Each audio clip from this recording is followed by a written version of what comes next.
Let's discuss about the CISSP terms. So digital attacks are becoming more sophisticated. These attacks will cause severe damage to operation and our assets. We need to protect our assets. The people, facilities, and infrastructure are our assets. The goal of information security program is to protect the assets such as digital data, people, hardware, facilities, and infrastructure.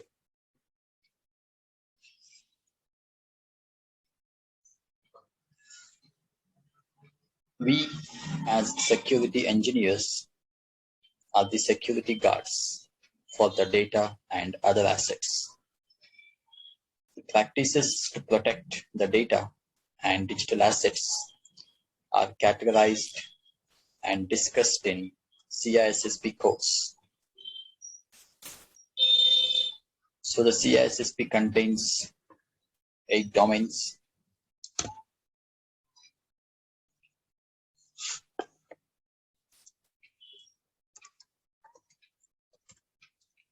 The very first domain starts with the security and risk management.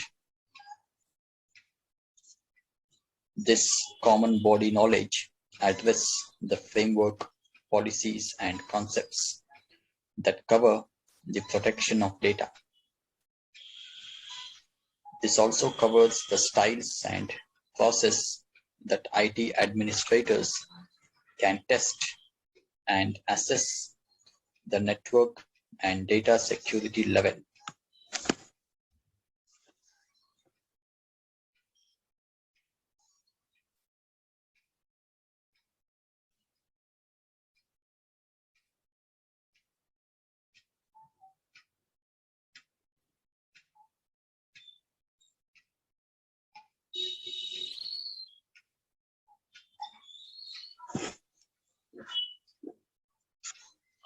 There are some concepts explained in this section.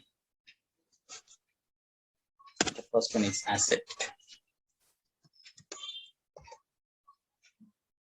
Any data, people, systems, services, and peripherals that has a value to the business is called an asset, and it needs to be safe and secure. The asset value is the value of the asset you are trying to protect.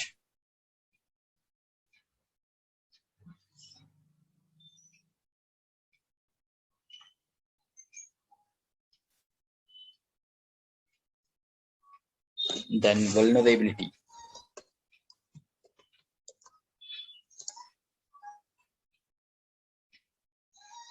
A weakness in a system that allows a threat to cause harm to any asset.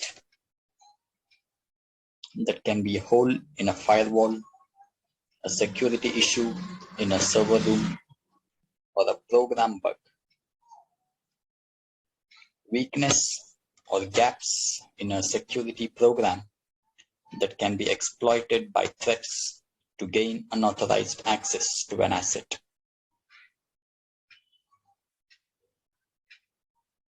Then threat.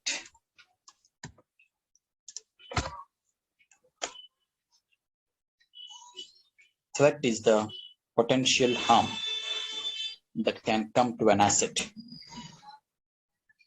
This includes DOS attack, virus, data theft, data loss, power outage, hardware theft, and anything that can exploit a vulnerability intentionally or accidentally and obtain, damage, or destroy an asset.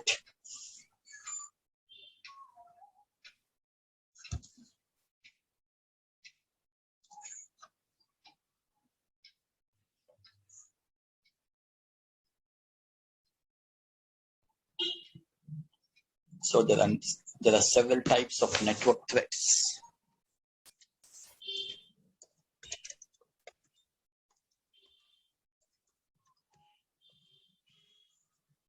First is computer virus, then software security bug,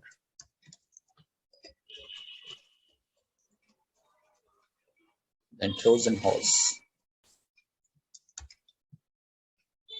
malware, worm, Wi-Fi attacks, hardware and spyware, computer worm, DOS and DDoS attack.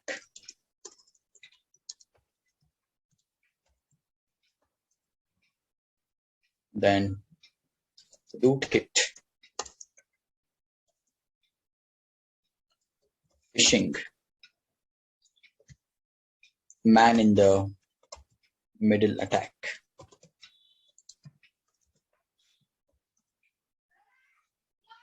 SQL injection attack.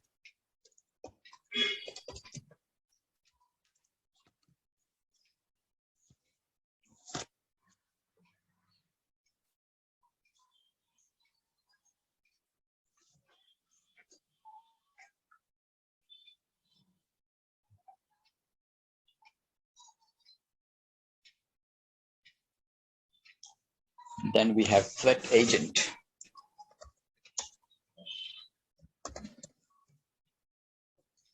Then impact, the exposure factor,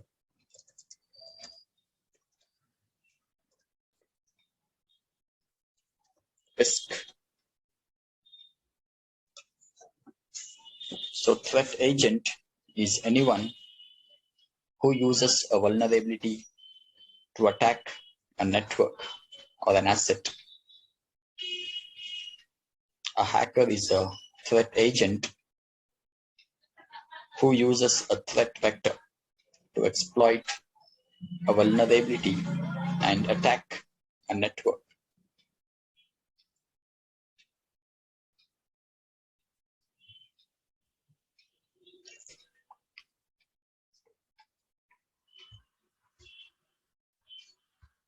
Then impact.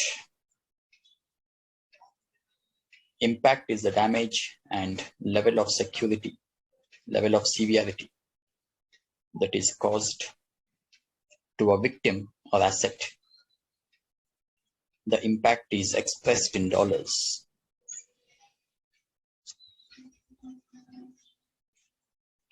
Then the exposure factor is the percentage of value an asset is lost due to an incident.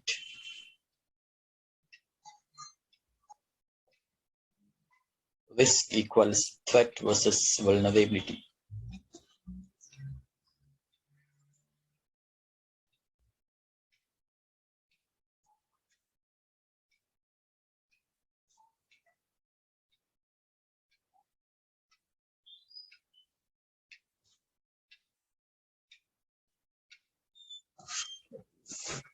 Then what is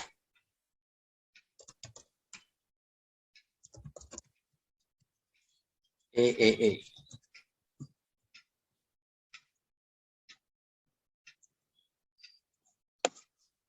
So it refers to authentication, authorization, and accountability.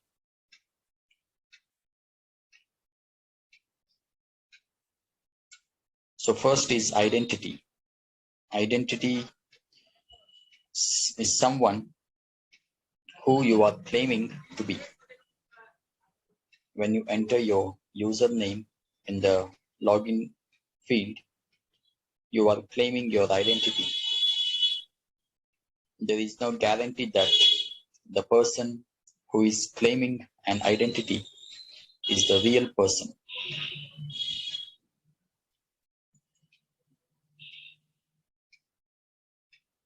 Then authentication.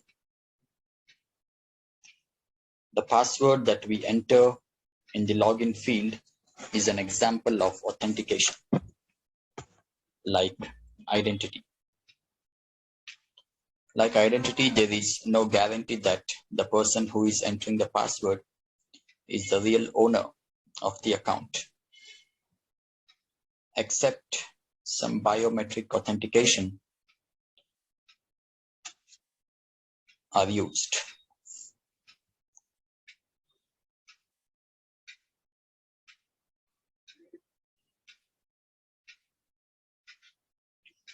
Then authorization is also called permissions. Then the level of the permission the user will gain after they are authenticated is called authorization.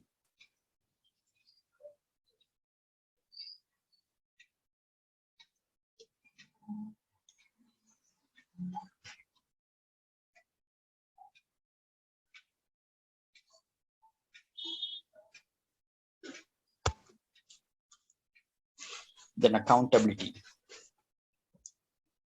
The procedure and the facts that can hold the user accountable for what they do with the data network.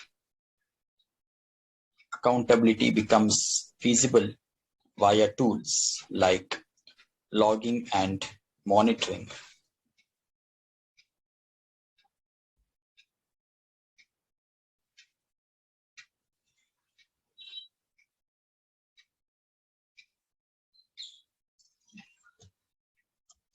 Then what are the types of authentication?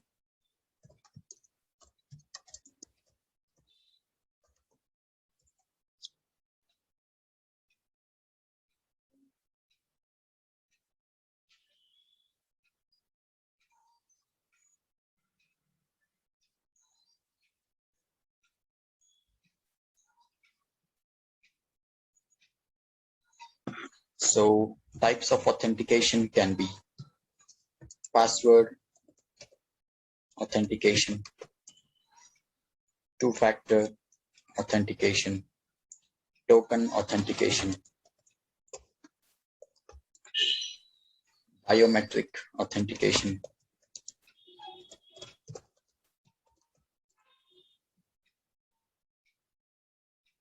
transaction authentication,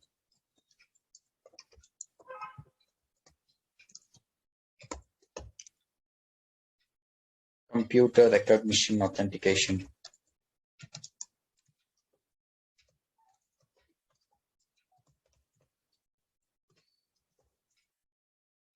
then CAPTCHA,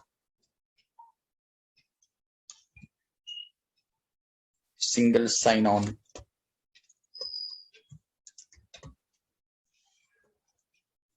then password picture.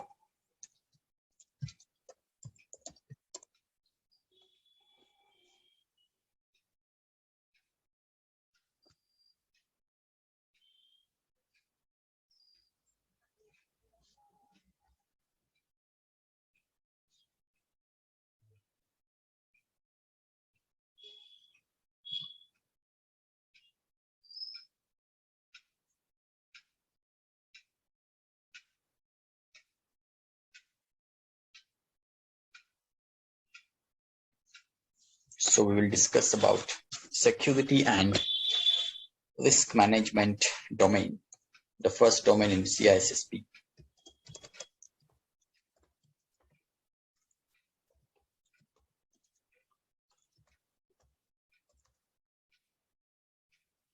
This domain represents 15% of the CISSP certification exam.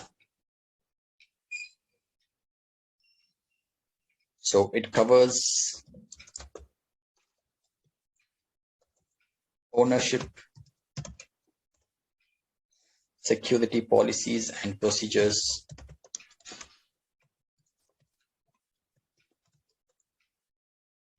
business continuity planning,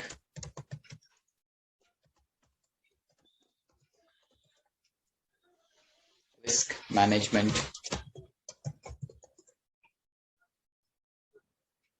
security education,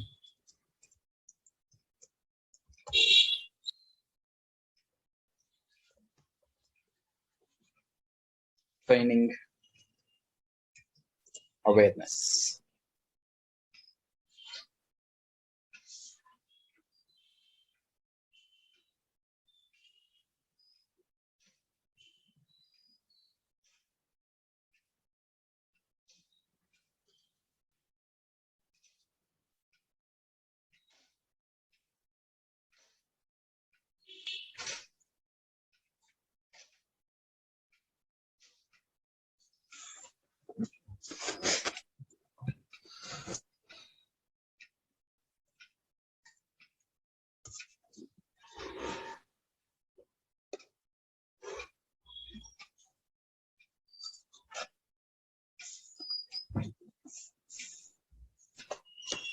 So information and data is an important asset of an organization.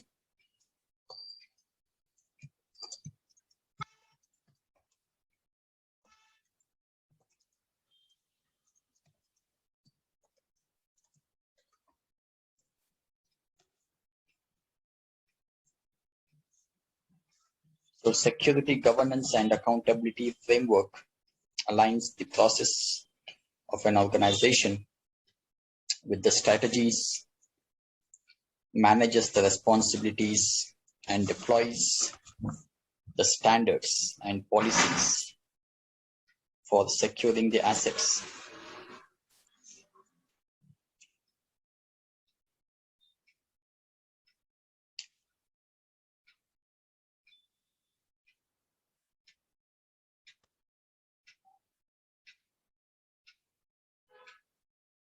So there are some good security principles of governance that includes, let's see them.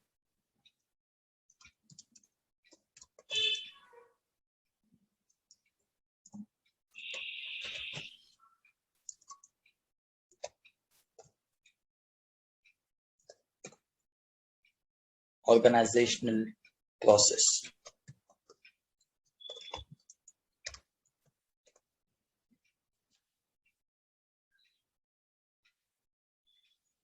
Alignment of security.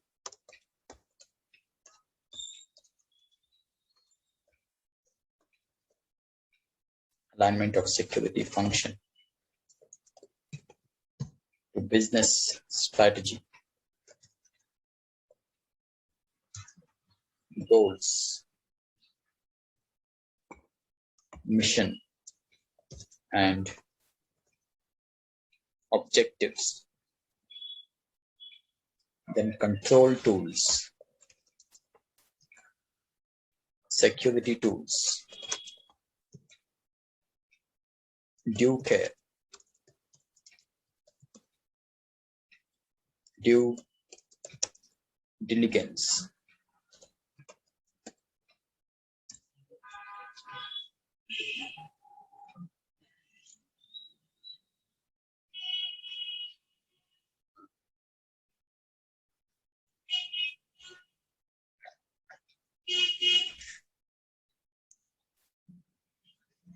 then what are the security principles of governance?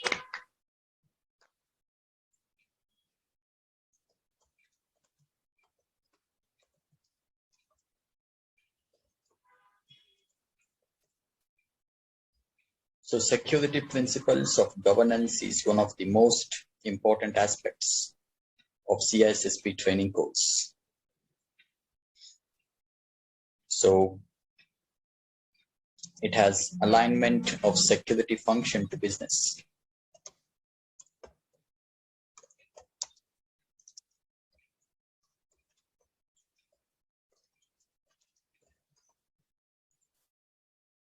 In this, there will be mission,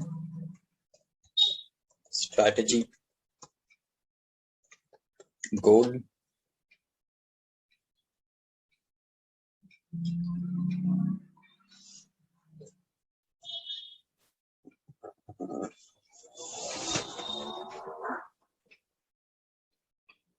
so mission statement should be easy to understand and should explain that what the organization is, what it does, why it exists,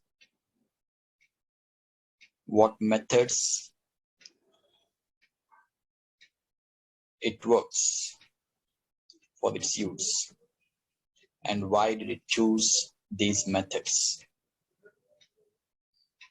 Then strategy is the sum of the actions a company intends to take to achieve long-term goals. Together, these actions make up a company's strategic plan. Strategic plans take at least a year to complete, requiring involvement from all company levels.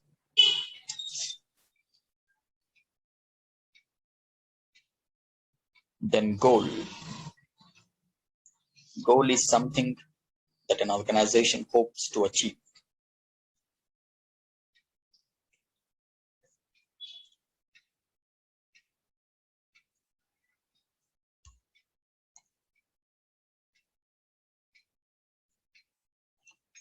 And objective. It is a turning point or a specific outcome that is expected and helps the organization achieve its goals.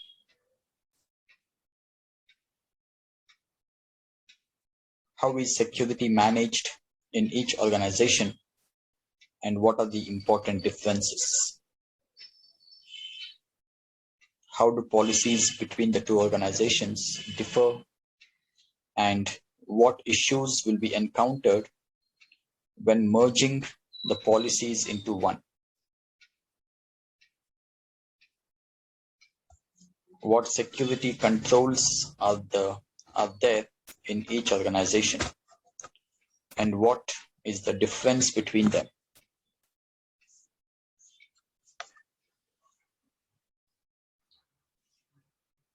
Management, event monitoring, access management, and third-party risk management. So all these come under objective.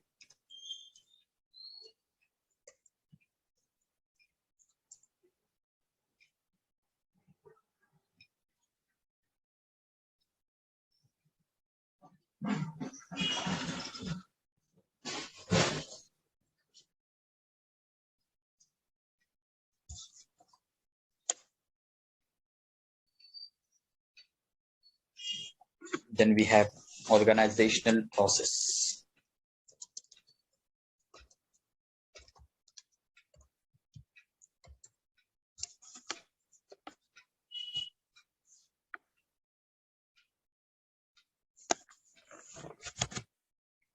Organizational management determines the direction of the organization.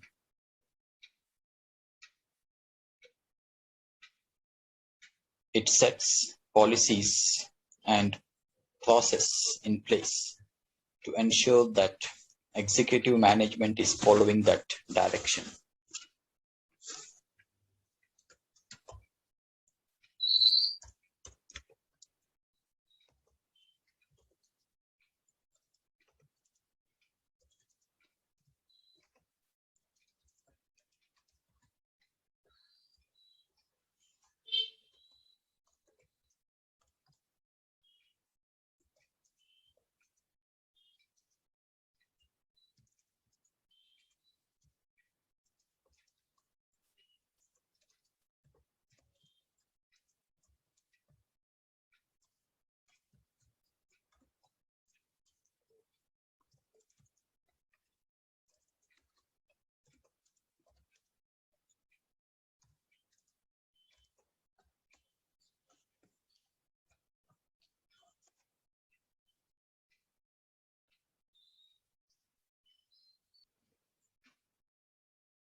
In organizational process, we have acquisitions and divestitures.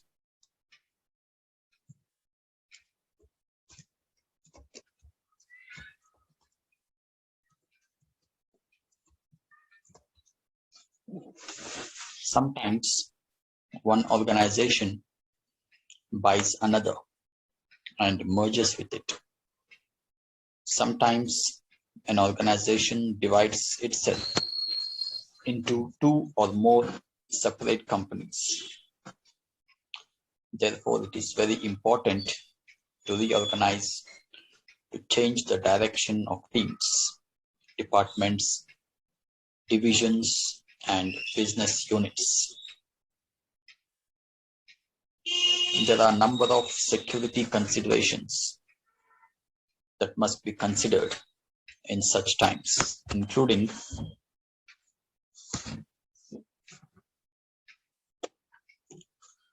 security roles.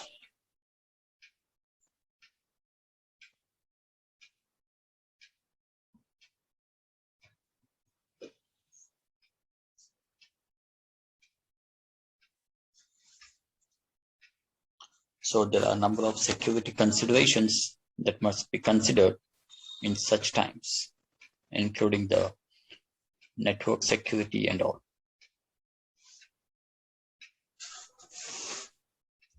So the third one is security roles.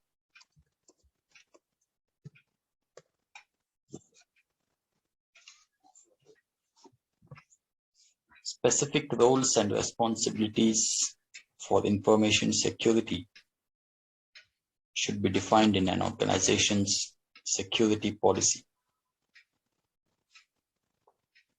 Security roles include job descriptions, individual positions, third-party contracts, and other cases.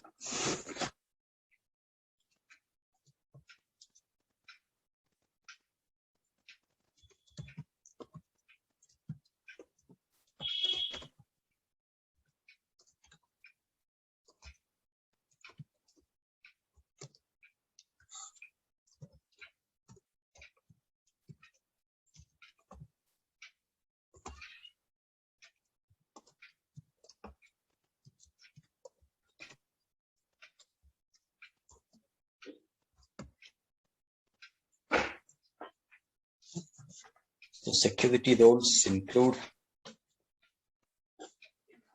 job descriptions, individual positions, third-party contracts, and other cases. So these roles and responsibilities should apply to employees, consultants, and contractors, and they should apply to all levels of staff.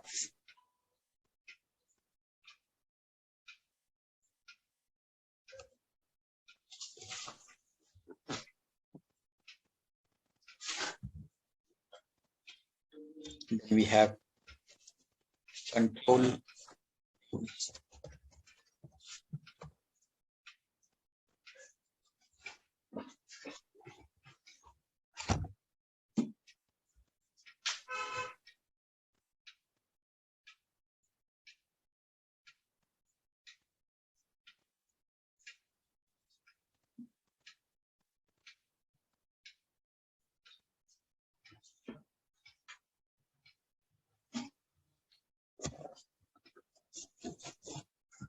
So organizations adopt a control framework to aid in their legal and regulatory compliance efforts. Some examples of relevant security frameworks should be studied.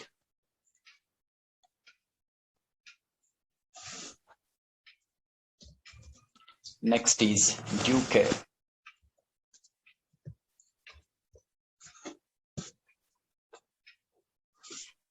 So due care provides a standard for determining negligence.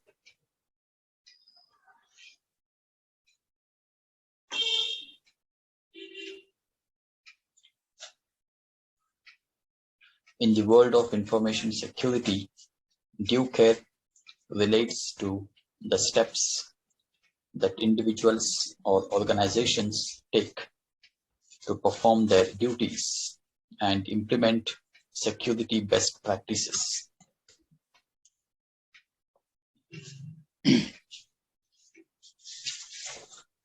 If an organization fails to follow a standard of due care in the protection of its assets, the organization may be held responsible. In such cases, the organization's insurance company may be required to pay only a portion of any loss.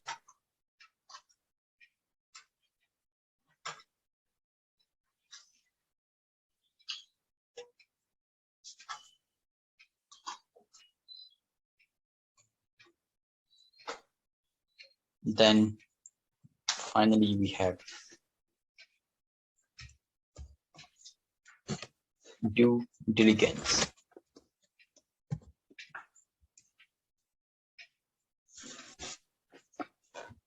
Due diligence is execution of due care in the context of information security.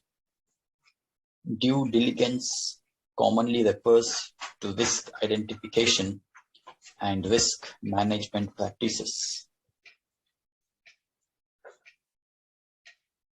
The concepts of due care and due diligence are related but distinctly different. For example, in practice, due care is turning on logging. Due diligence is regularly reviewing the logs.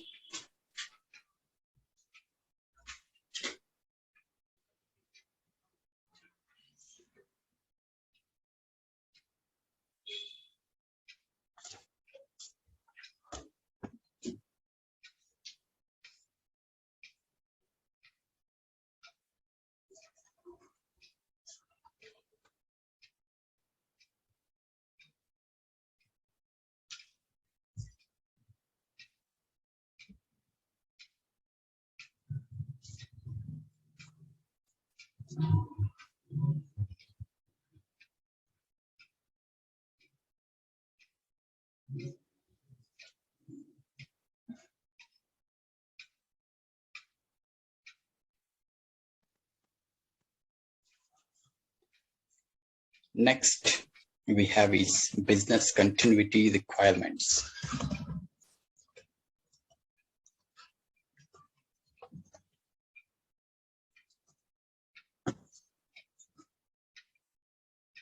Business continuity requirements ensure that continuity of IT operations that is maintained from the primary or alternate locations during an incident or disastrous events.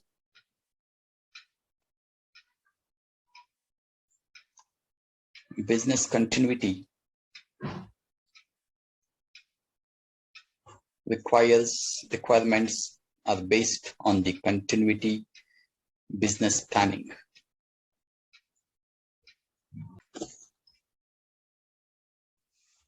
So business continuity requirements ensure the continuity of IT operations that is maintained from the primary or alternate locations during an incident or disastrous events. Business continuity requirements are based on the business continuity planning.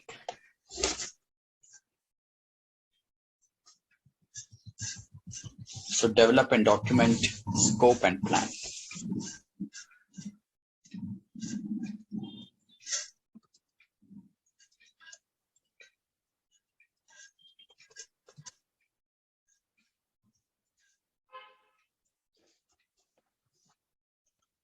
The first is business continuity planning.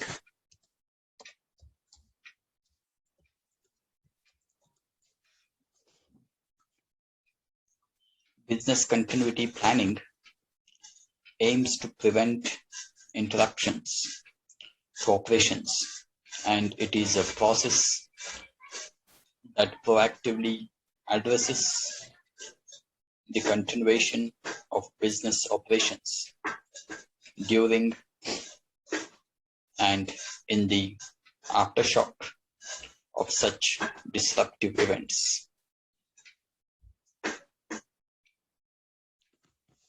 So BCP aims to prevent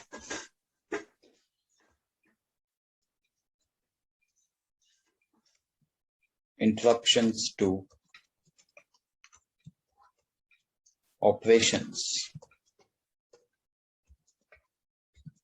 and it is a process that proactively addresses the continuation of business operation.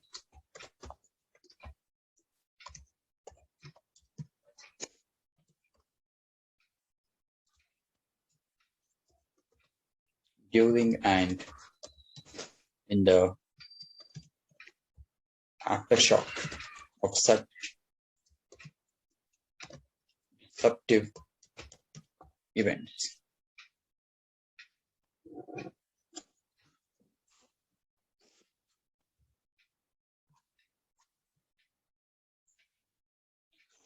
Then what are the goals of business continuity planning?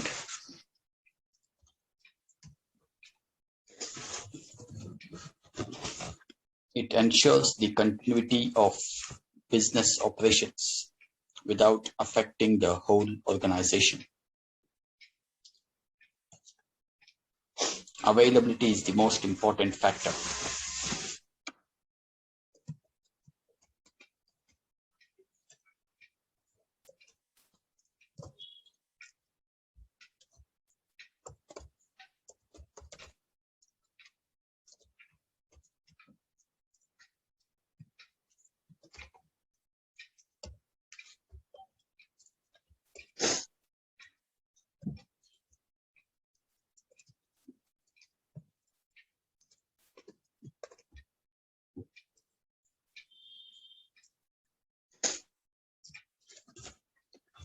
Then what are the objectives of BCP?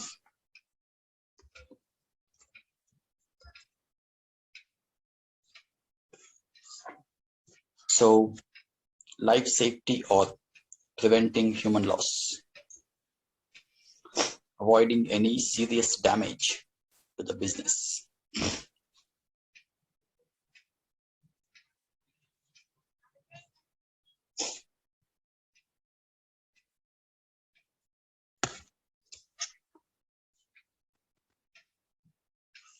then the process of business continuity planning.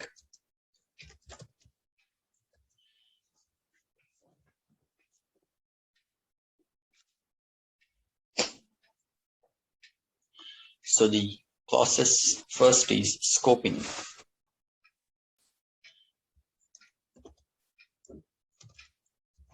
Then initiating the planning process.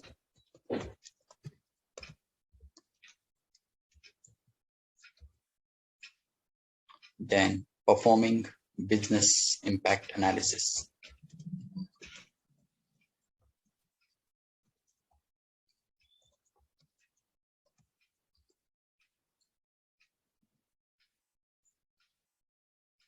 Developing the BCP.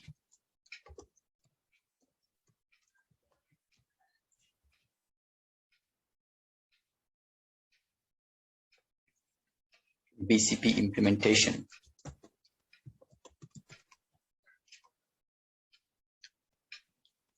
BCP maintenance.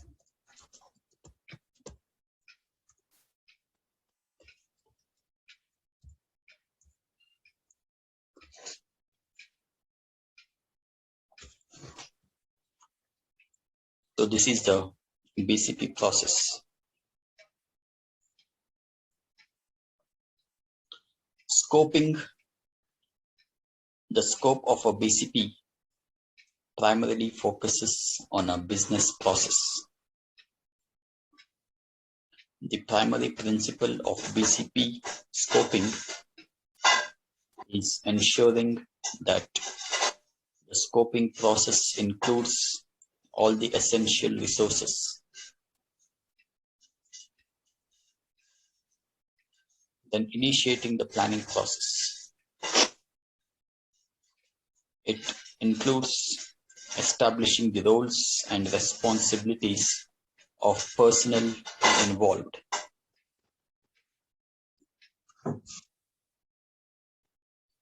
Next, initiating the planning process. So establishing the roles and responsibilities of the personnel required.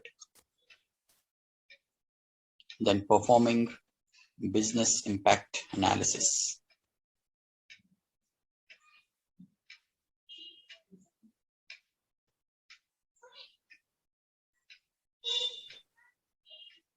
It is a type of risk assessment application that tries to assess qualitative and quantitative impacts on the business due to a disruptive event. Quantitative impacts are related to financial losses, but quantitative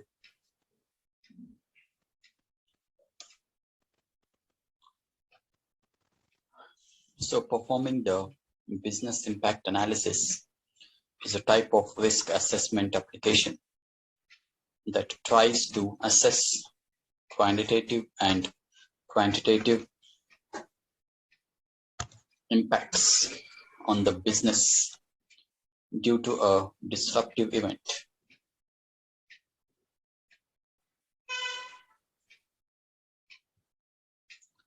Quantitative impacts are related to financial losses,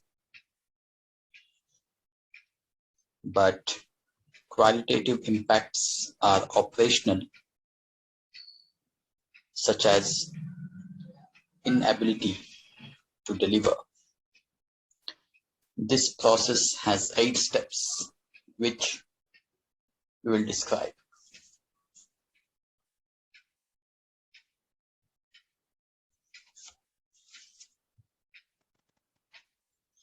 Then developing the business continuity planning.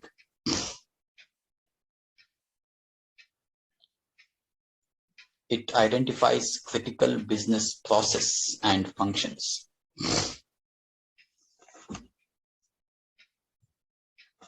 Then BCP implementation.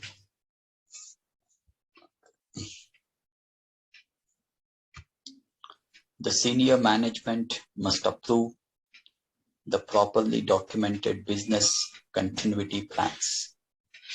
Until then, based on if the plans are implemented.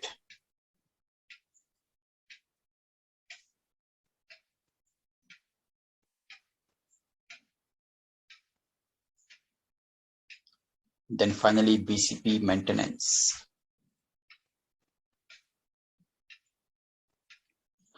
Create a plan to maintain operations. The plans need to be periodically reviewed and updated.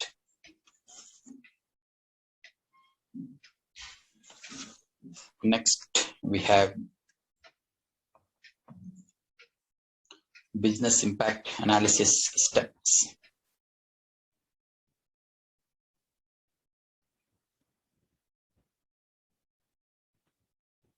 So now we'll discuss about a new domain, the security assessment and testing domain.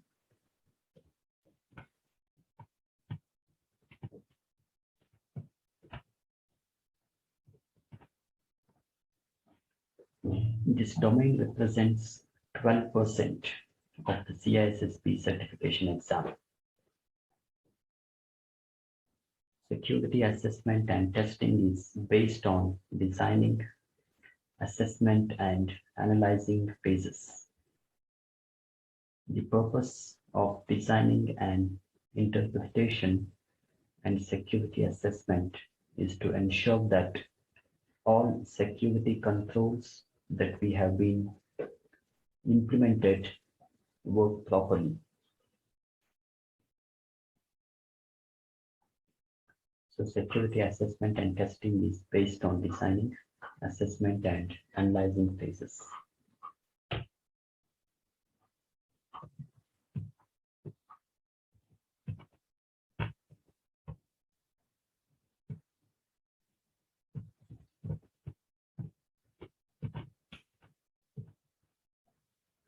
The purpose of designing an interpretation and security assessment is to ensure that all security controls that have been implemented work properly.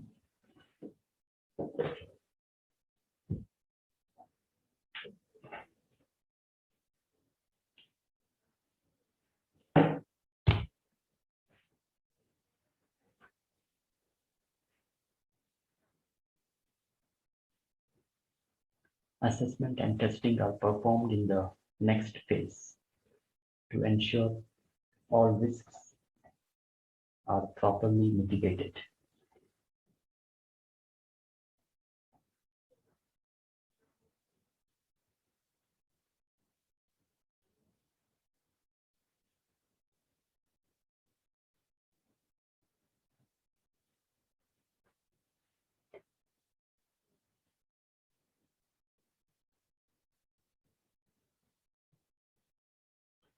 So in this, first, let's discuss about analyze, test the output, and generate a report.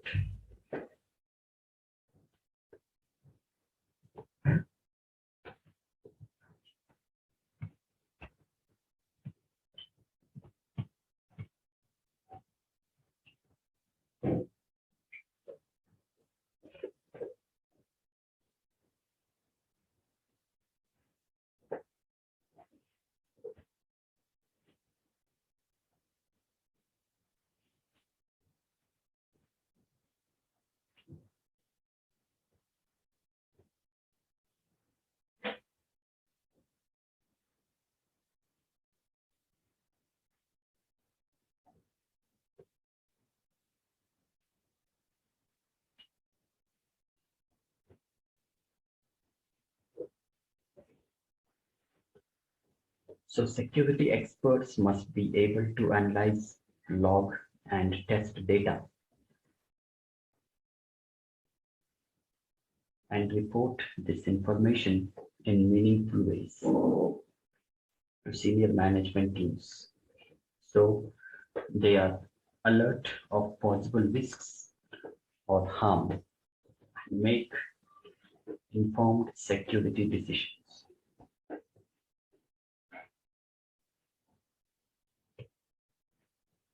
Organizations usually have different levels of management.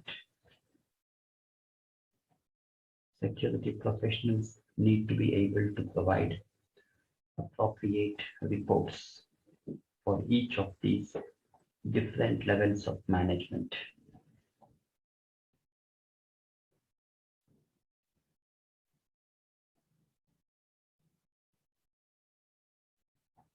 For senior executives, vulnerability scan data would be rolled up into meaningful business metrics and key risk indicators to inform senior management of any appreciable changes in risk levels.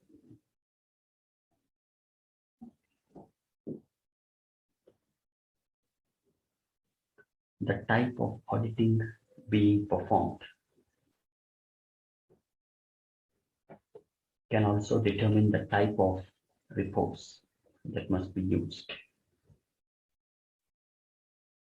In addition to all this, an information security professional must know the meaning of data and transforming them for various purposes.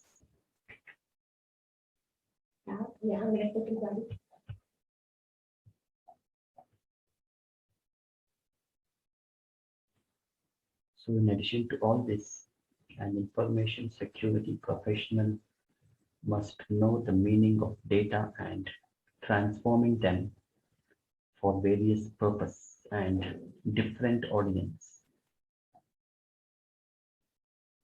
In this case, he has been able to articulate the need for resources professional.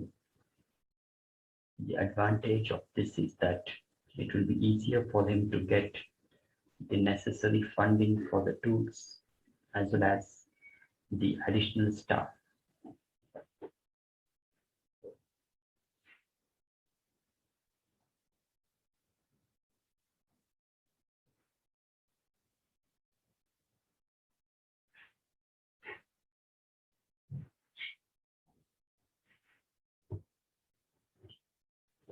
Then we have SOC reports.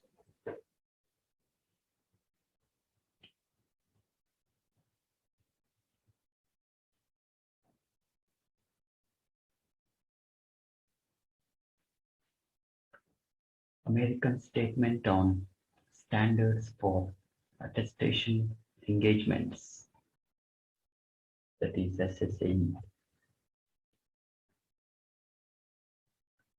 requires a service organization control, that is SOC report.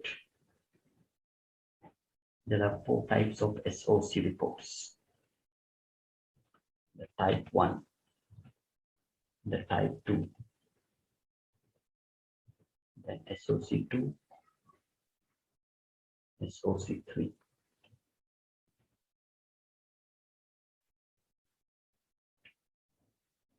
So type 1 and type 2 are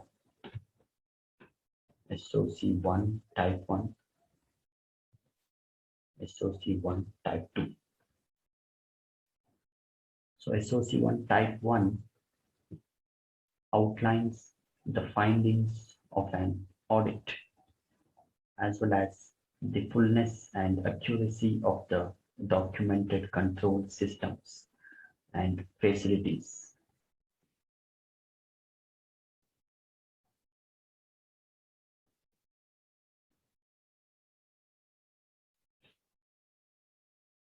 The SOC1 Type 2 includes the Type 1 report, along with information about the effectiveness of the procedures and controls in place for the close future. Then SOC2 report includes the testing results of an audit. These reports can play an important role in vendor management program oversight of the organization, regulatory oversight, and internal corporate governance and risk management process.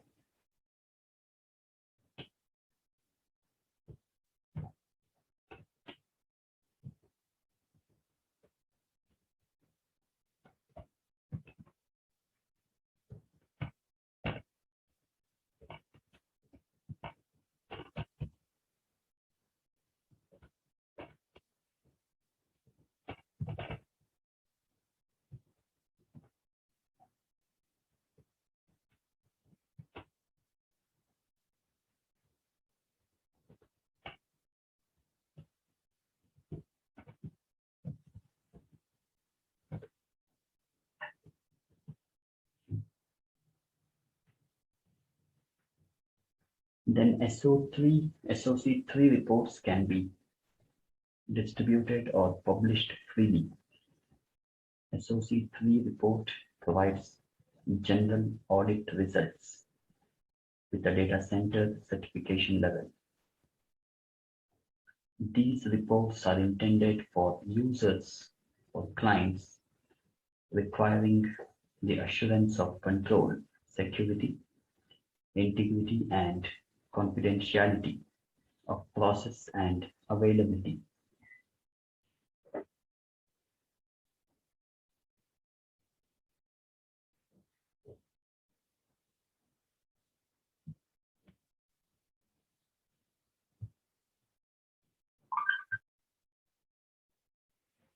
So next is the security operations domain.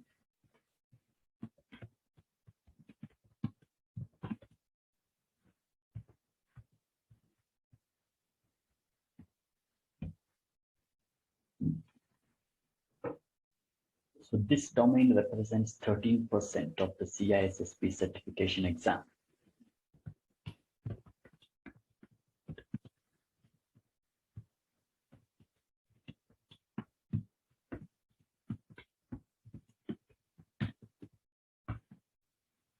The main purpose of security operations practice is to safeguard information assets that reside in a system.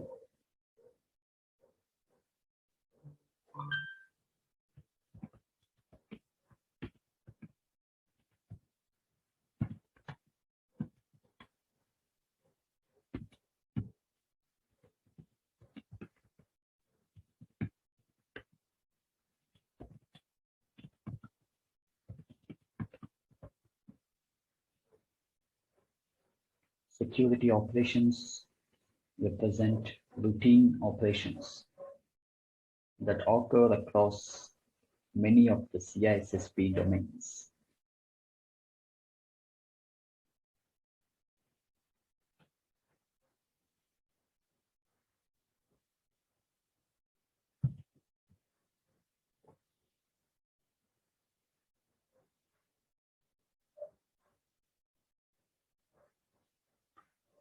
Security operations practices help to identify threats and vulnerabilities and implement controls to reduce the overall risk to organizational assets.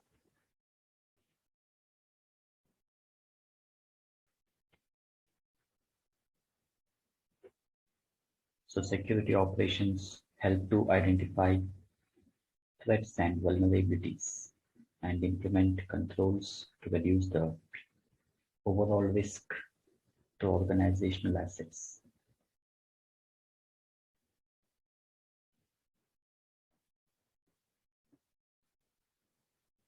Implementing the common security operations concepts along with performing periodic security audits and reviews will reduce administration's obligation when damage happens.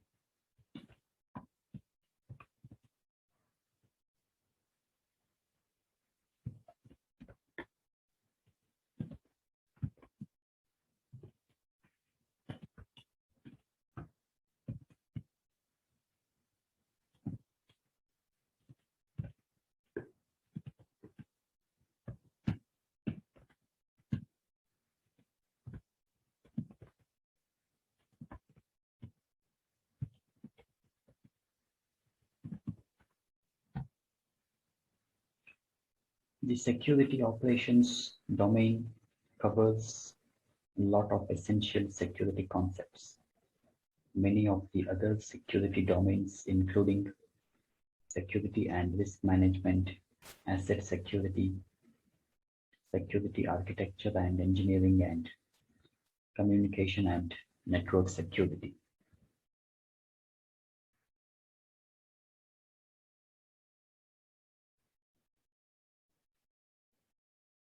So in this, we will first see address employee safety and security concerns.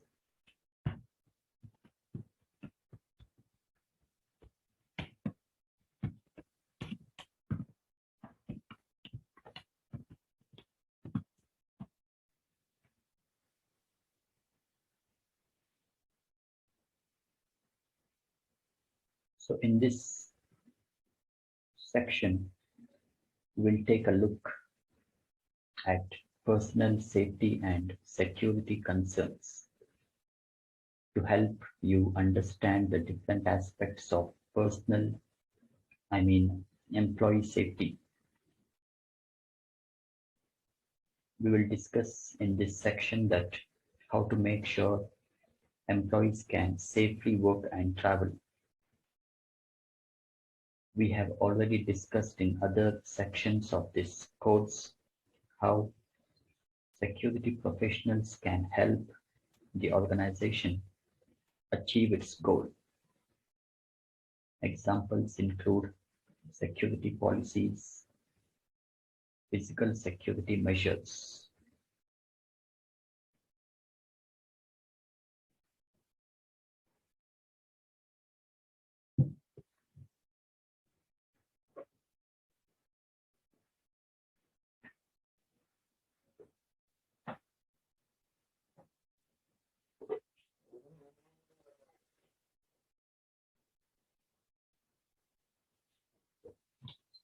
So first is travel.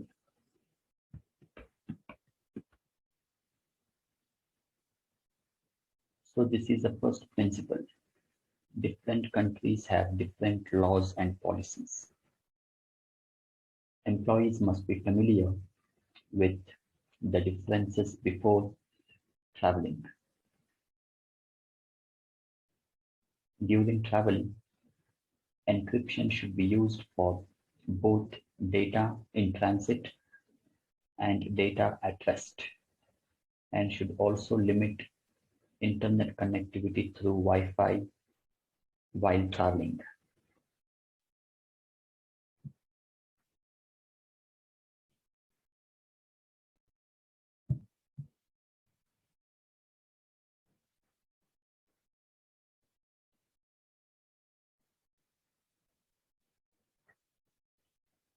In some organizations,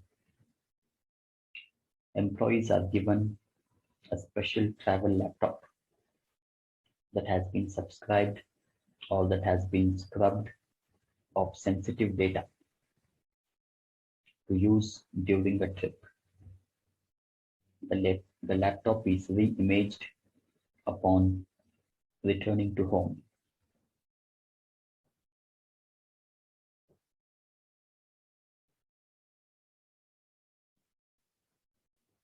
Then we have emergency management.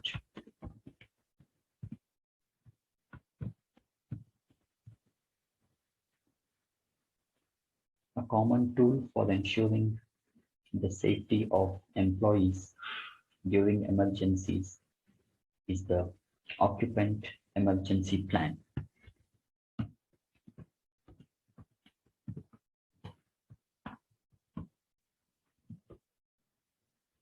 Which is known as OEP.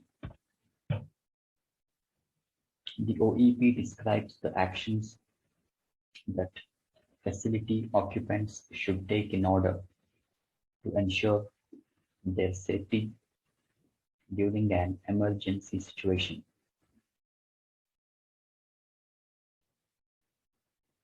This plan should be integrated into the security operations of the organization.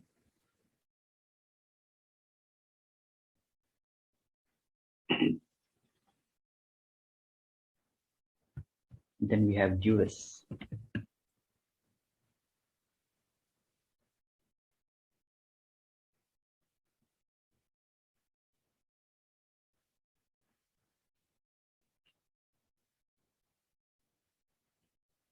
Duress refers to forcing someone to perform an act that they normally don't due to a threat of harm, such as bank teller giving money to a bank robber. In many cases, it is a good practice to have employee fully comply with all reasonable demands, especially in situations where the loss is the organization's asset.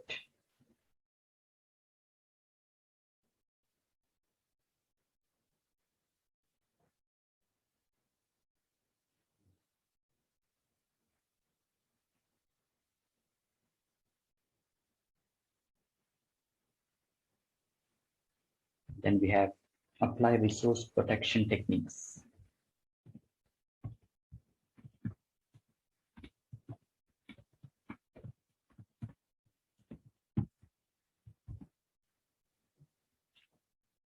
One of the important aspects of cybersecurity is resources protection techniques. In this section, we will see resources protection techniques to help understand the different aspects of resources protection.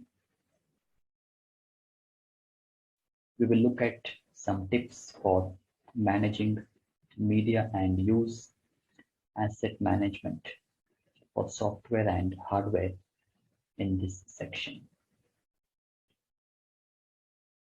Resource protection is the broad category of controls that protect information assets and information infrastructure.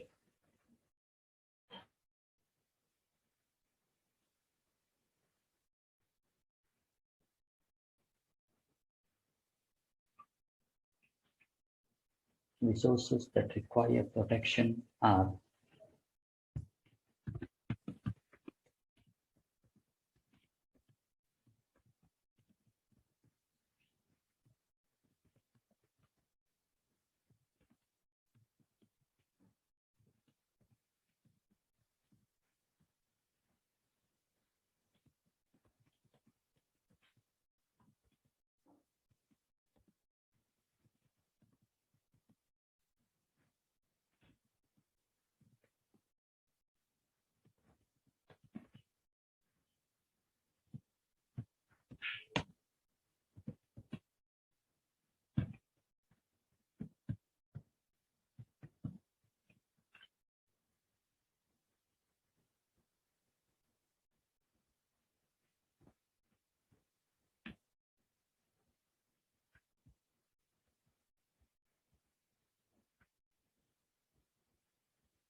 So communications, hardware and software, routers, switches, firewalls, IPS, fax machines, VPN servers, and so on, as well as the software that these devices use. Then computers and their storage systems. All corporate servers and client workstations, SANs, NAS, DAS, cloud-based storage, and backup devices.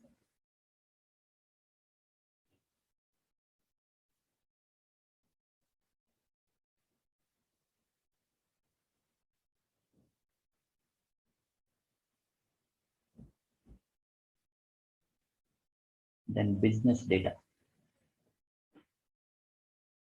All stored information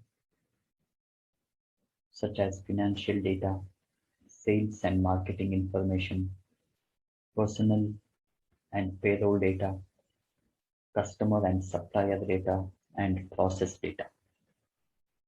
Then the system data such as operating systems, utilities, user IDs and password files, audit trials and configuration files.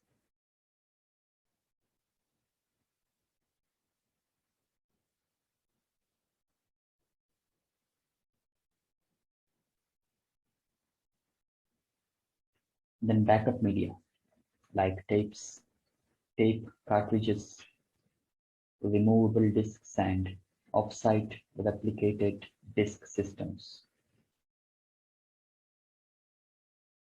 Then software, application source code, programs, tools, libraries, vendor software and other proprietary software.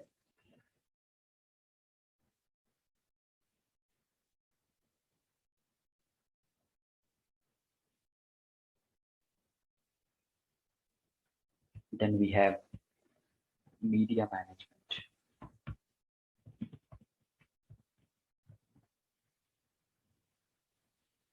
Media management is the act of maintaining media for software and data. This includes operating system images, installation files, and backup media.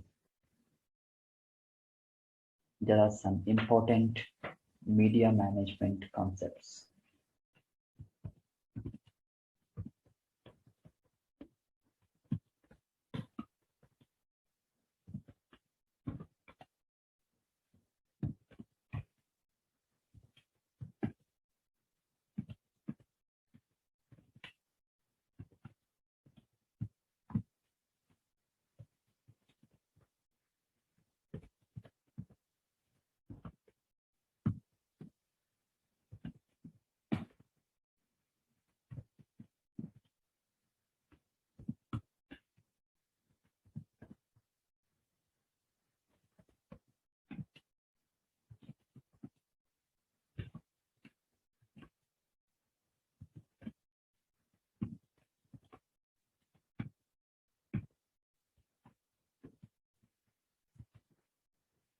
The first one is the source files, then operating system images, backup media, hardware and software asset management, hardware inventories, software licensing.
So the first one is source file. An organization must be able to install, reinstall all applied and important software required anytime. Furthermore, many organizations rely on legacy software that they purchased on disk years ago, while that disk is no longer available for purchase. So to protect organization, they need to maintain copies of the media along with copies of any license keys. In general, every organization should always have access to the software's installation resources it needs, as well as their license keys.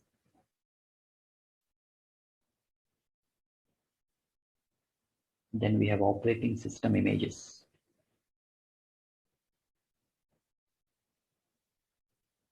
These images require various methods to manage it to always be clean, be updated, be reusable for deployments on network. Then we have backup media.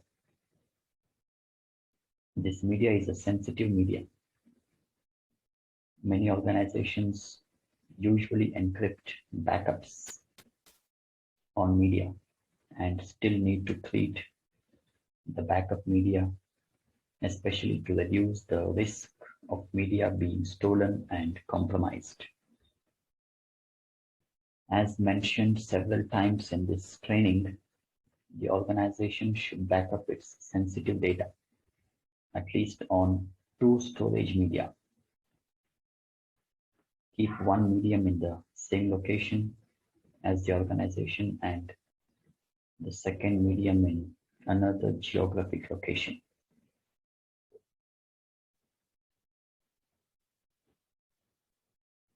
It is recommended that the backups in these 2 media be at sync.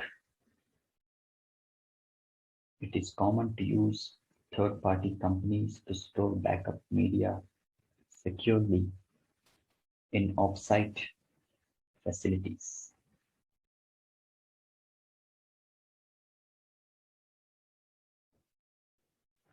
Then we have hardware and software asset management. Organizations usually perform routine inventories to track their hardware and software.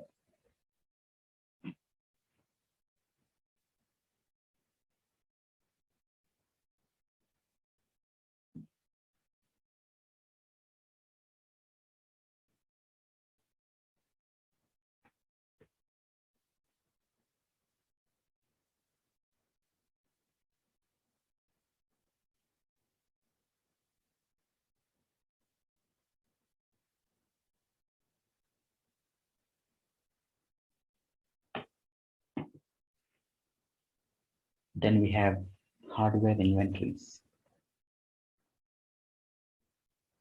Many organizations use databases and inventory applications to perform inventories and track hardware assets through the equipment life cycle.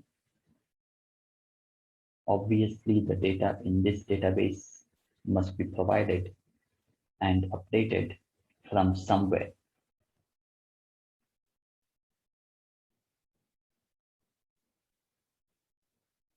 There are 2 common methods to provide and update this data: barcode and RFID. Barcode systems can be very useful. These systems are available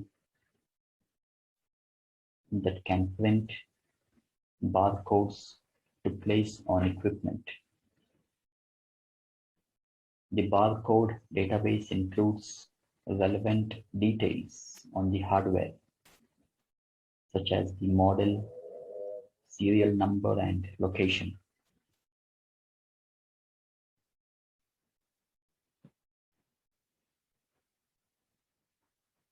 Then, on a regular basis, employees scan all of their barcodes with a barcode reader to verify that the organization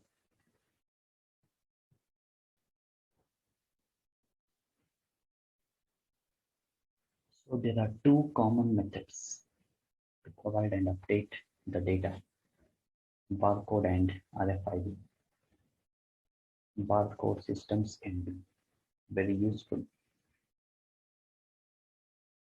These systems are available that can print barcodes to place on equipment. The barcode database includes relevant details on the hardware, such as the model, serial number, and location.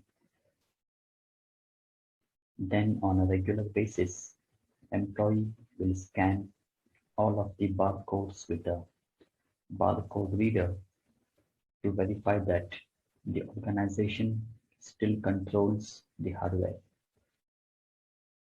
RFID is another helpful method. Radio frequency identification tags can transmit information to RFID readers up to several miles away. So, employee place the RFID tags on the equipment and use the RFID readers to inventory all the equipment.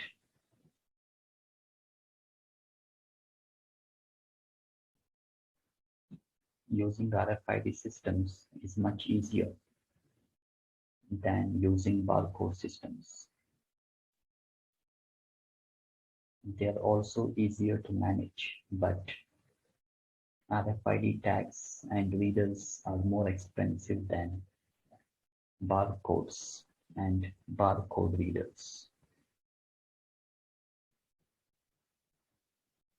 Then we have software licensing. Organizations pay for software and license keys are routinely used to activate the software. If the license keys are leaked outside the organization, it can invalidate the user key within the organization.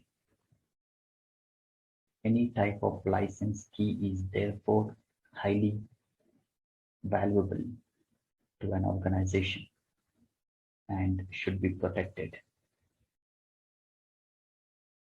Many tools are available that can inspect systems remotely to detect the system's details.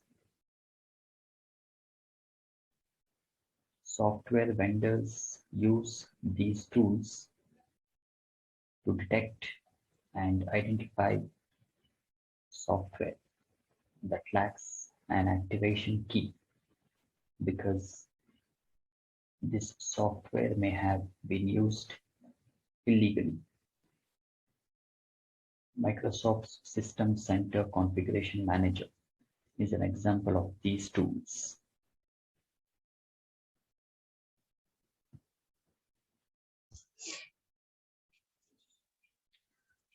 So in this session, we will discuss about CISSP Domain 1, that is Security and Risk Management. What we need to know for the exam.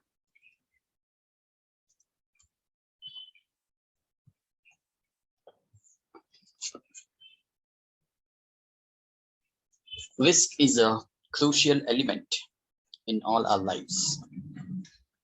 In every action we plan to take in our personal and professional lives, we need to analyze the risks associated with it.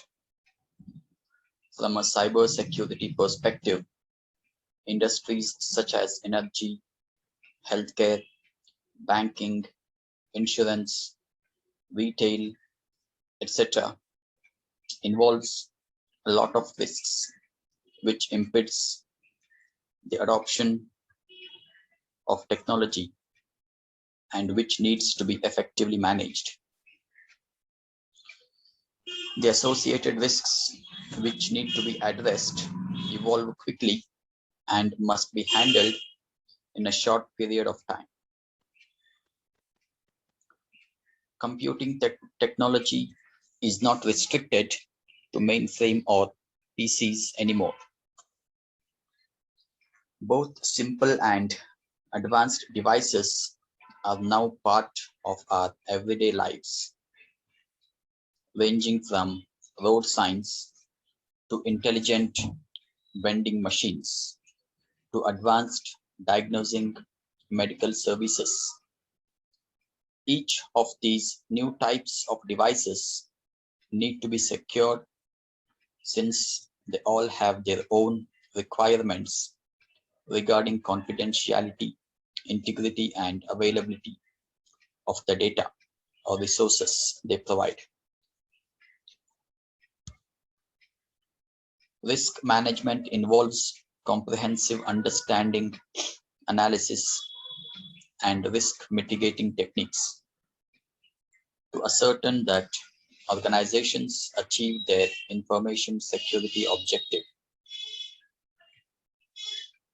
Risk is fundamentally inherent in every aspect of information security decisions, and thus risk management concepts help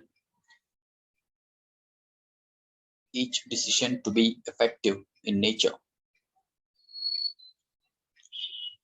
So the major components of security and risk management crucial for CISSP are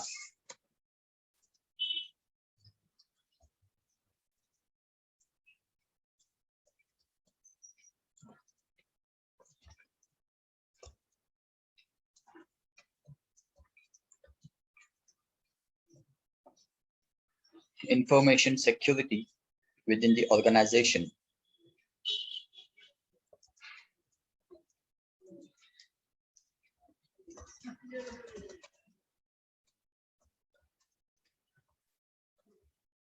or the security model.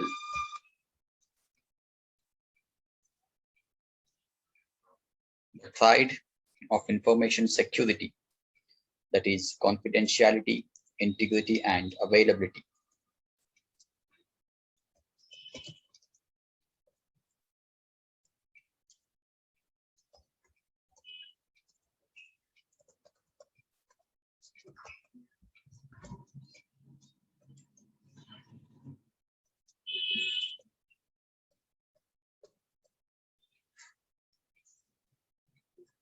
Security governance principles.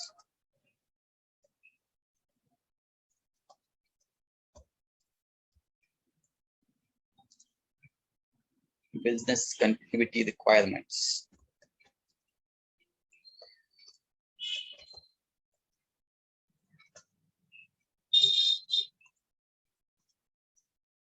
Policies, standards, procedures, and guidelines.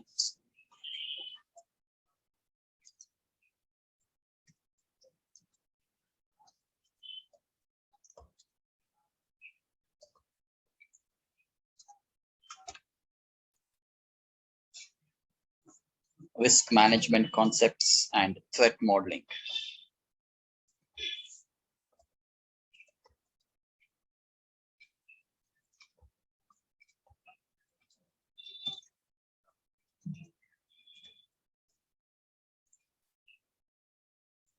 So what are the goals of security model?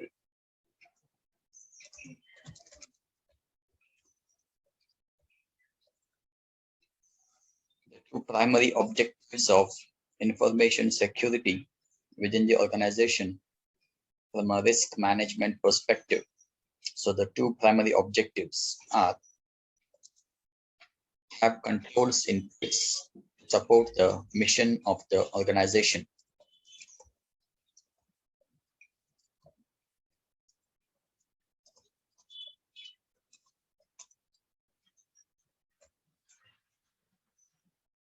All the decisions should be based on risk tolerance of organization, cost and benefit.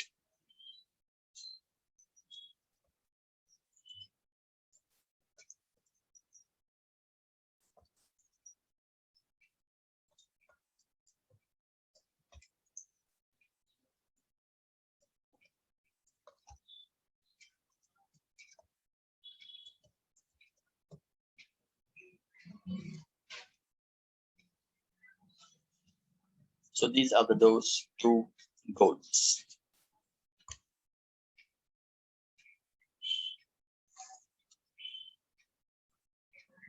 So strategy leads to tactics, and tactics lead to operations.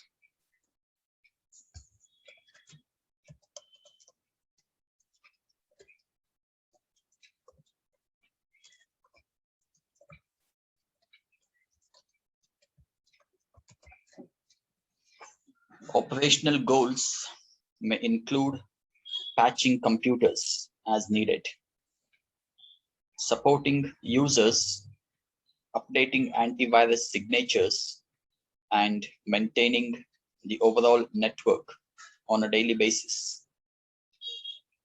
Corresponding tactical goals could involve moving computers into domains, installing firewalls, and segregating the network by creating a demilitarized zone.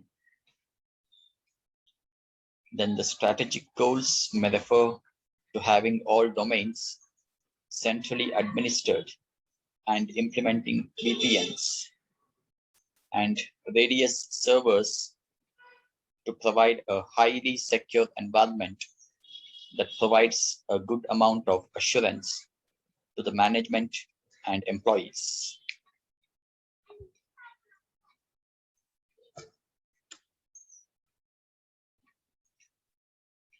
A security model has different layers, but it also has different types of goals to accomplish in different time frames.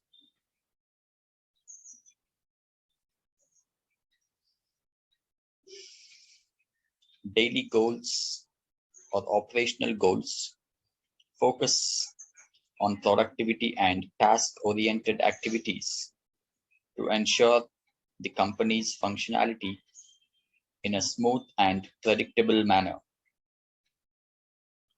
Midterm goals or the tactical goals could mean integrating all workstations and resources into one domain, so more central control can be achieved. A long-term goal or strategic goal may involve moving all the branches from dedicated communication lines to frame relay, implementing IPsec private virtual networks for all remote users instead of dial-up entry, and integrating wireless technology with the comprehensive security solutions and controls existing within the environment.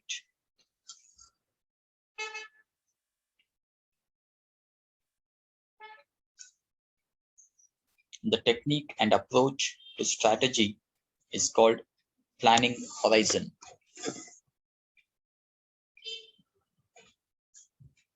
A company cannot usually implement all changes at once,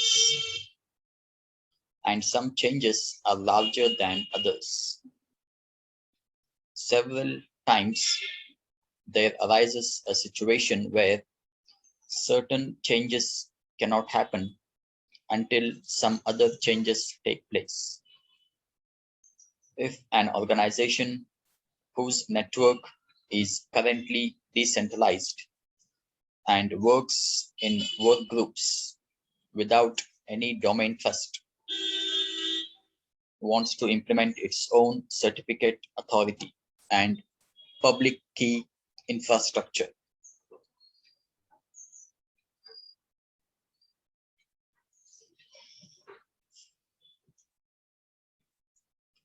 This cannot happen in a week's time. The operational goals are to keep production running smooth and make small steps towards making ready the environment for the domain structure.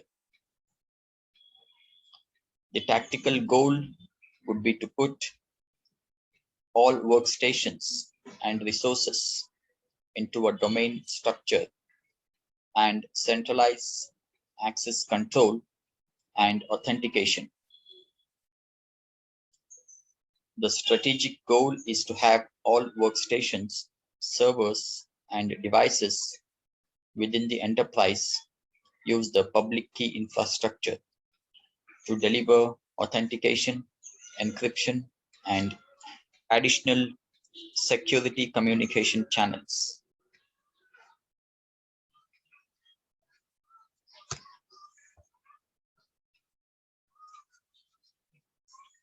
So operational goals may include patching computers as needed, supporting users, updating antivirus signatures, and maintaining the overall network on a daily basis. Corresponding tactical goals could involve moving computers into domains, installing firewalls, and segregating the network by creating a demilitarized zone.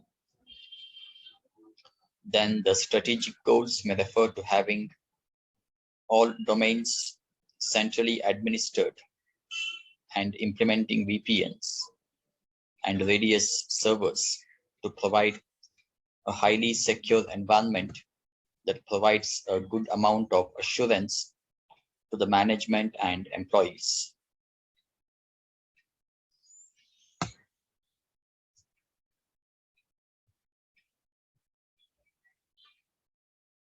A security model has different layers, but it also has different types of goals to accomplish in different time frames.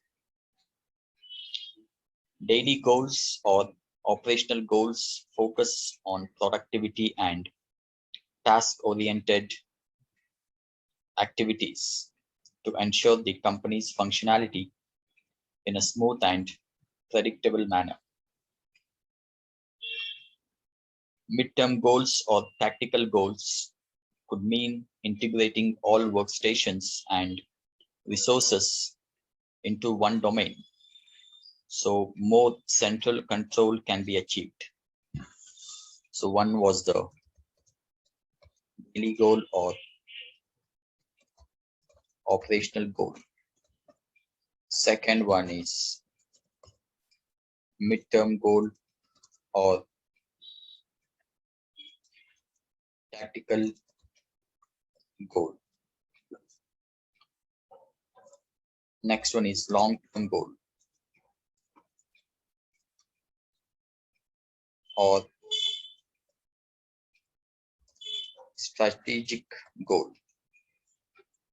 This may involve moving all the branches from dedicated communication lines to frame relay, implementing IPsec VPNs for all remote users instead of dial-up entry, and integrating wireless technology with the comprehensive security solutions and controls existing within the environment.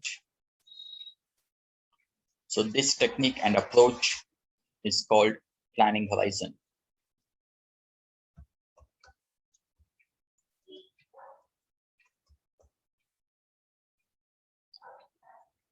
A company cannot usually implement all changes at once, and some changes are larger than others. Several times there arises a situation where certain changes cannot happen until some other changes take place. If an organization whose network is currently decentralized and works in workgroups without any domain trust wants to implement its own certificate authority and public key infrastructure enterprise-wide, this cannot happen in a week's time. The operational goals are to keep production running smoothly and make small steps towards readying the environment for the domain structure. The tactical goal would be to put all workstations and resources into a domain and centralize access control and authentication. The strategic goal is to have all workstations, servers, and devices within the enterprise use the public key infrastructure to deliver authentication, encryption, and additional secure communication channels.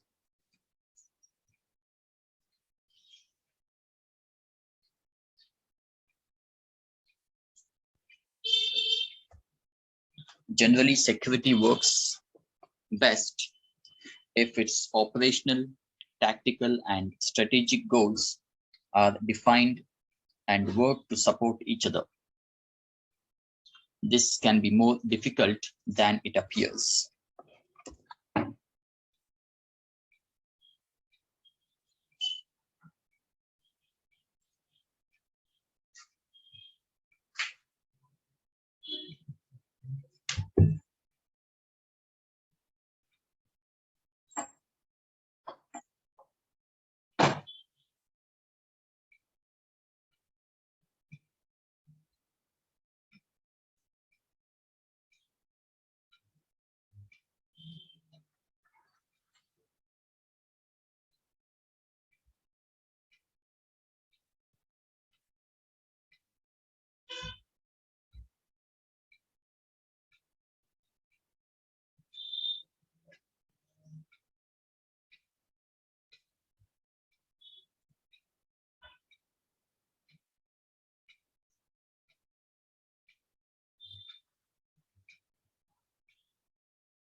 So let's see some security fundamentals.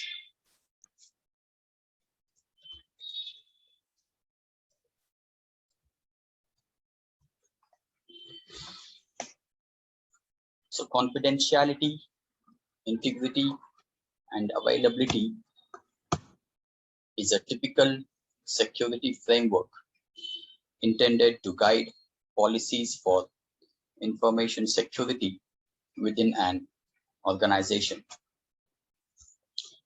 So the first one is confidentiality.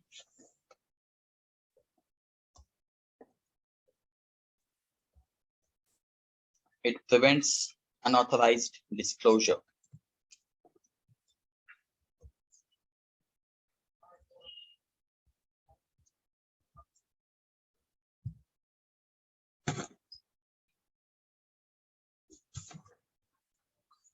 So confidentiality of information refers to protecting the information from disclosure to unauthorized parties.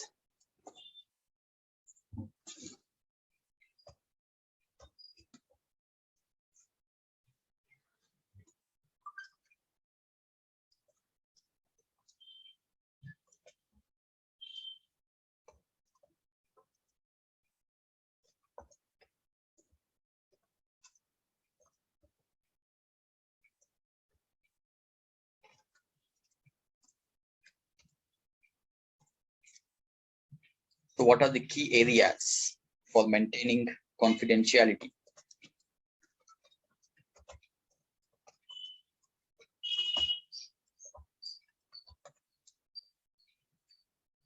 They are social engineering,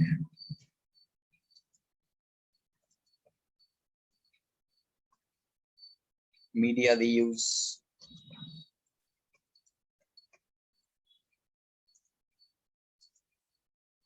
eavesdropping.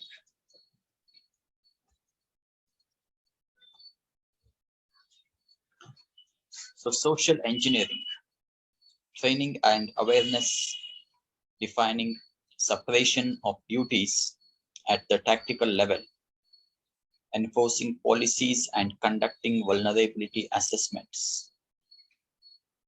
Then media reuse is proper sanitization strategies. Then eavesdropping is use of encryption and keeping sensitive information off the network with adequate access controls.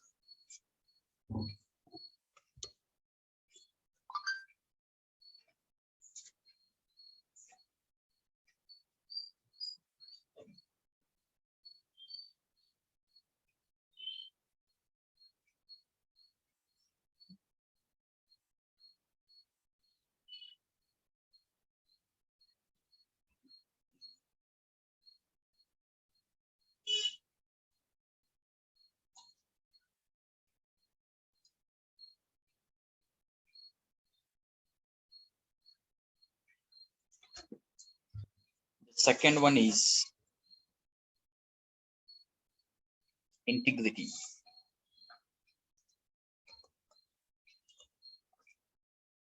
It detects modification of information.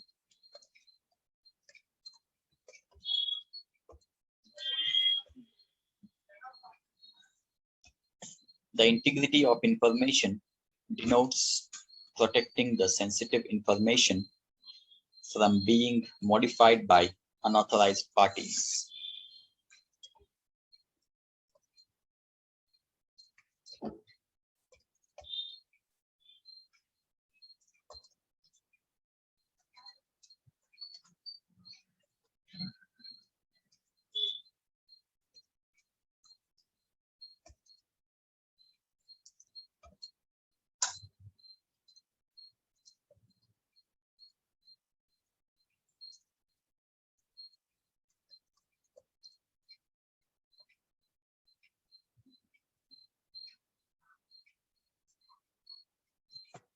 So what are the key areas of maintaining confidentiality?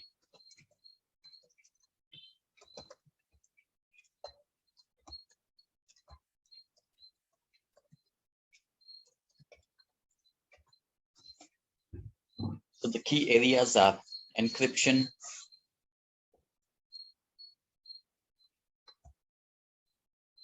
that is integrity-based algorithms,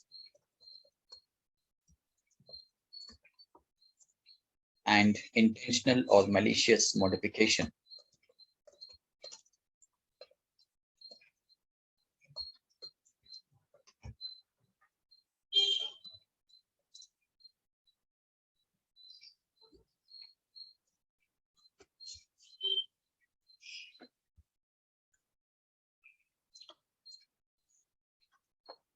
Third one is availability.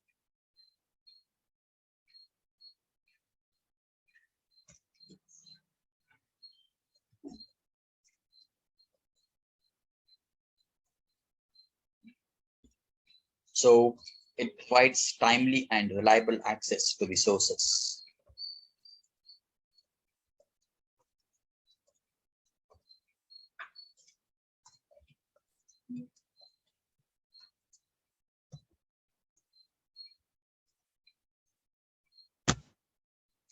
Availability of information signifies ensuring that all the required or intended parties are able to access the information when needed.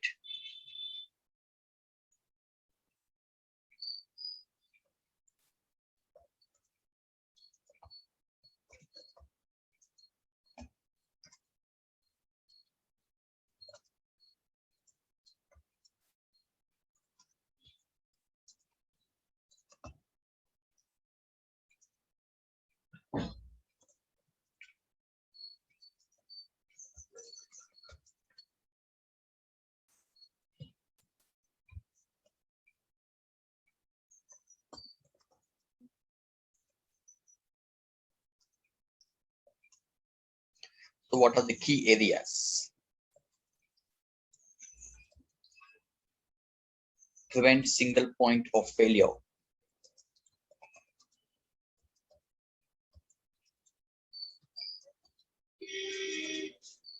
Comprehensive fault tolerance.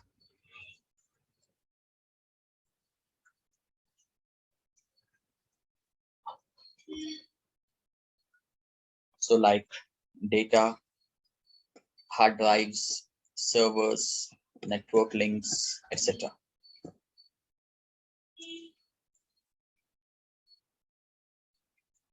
So then what are the best practices to support CIA?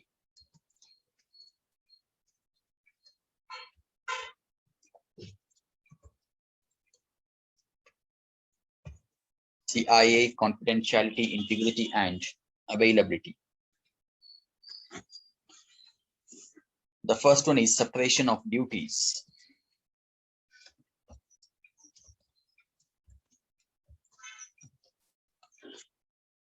Separation of duties prevents any one person from becoming too powerful within an organization.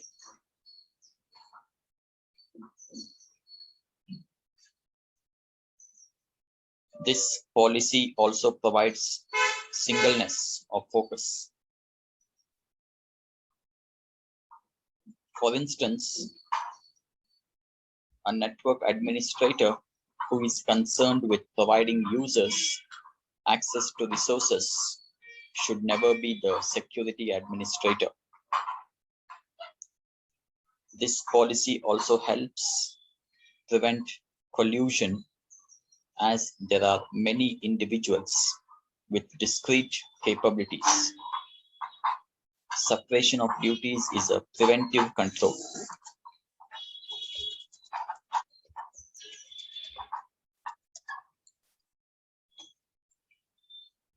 It prevents any one person from becoming more powerful within an organization.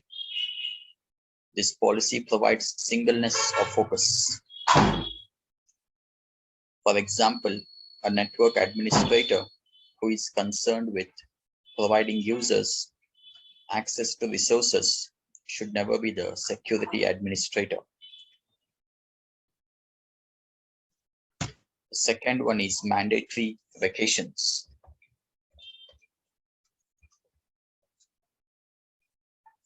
It prevents an operator from having exclusive use of a system.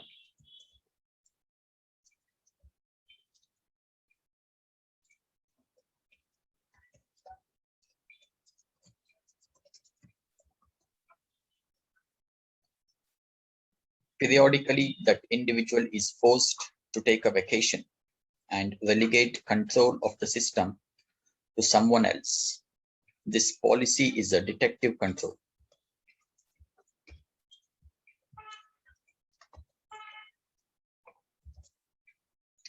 Then job rotation. It is similar in purpose to mandatory vacations, but with the added benefit of cross-training the employees.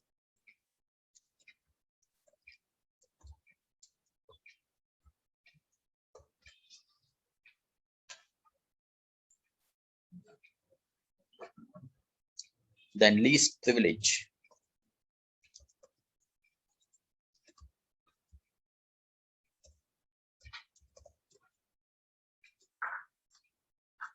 Allowing users to have only the required access to do their jobs.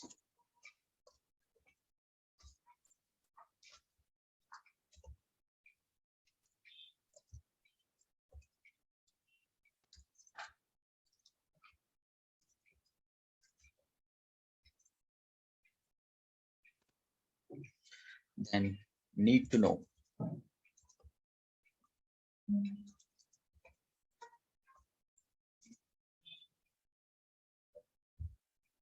In addition to clearance, users must also have need to know to access the classified data.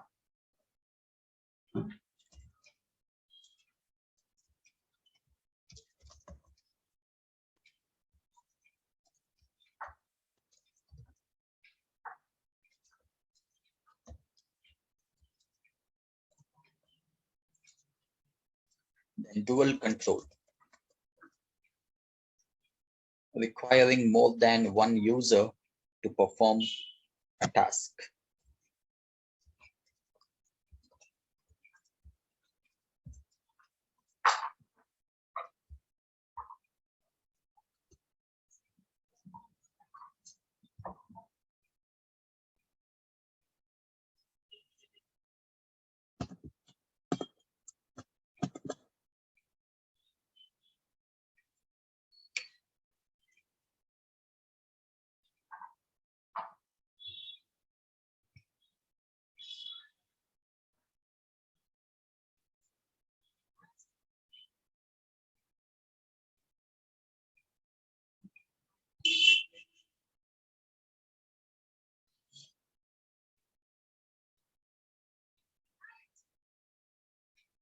Then next is risk management. Risk management is the process of identifying, examining, measuring, mitigating, or transferring risk.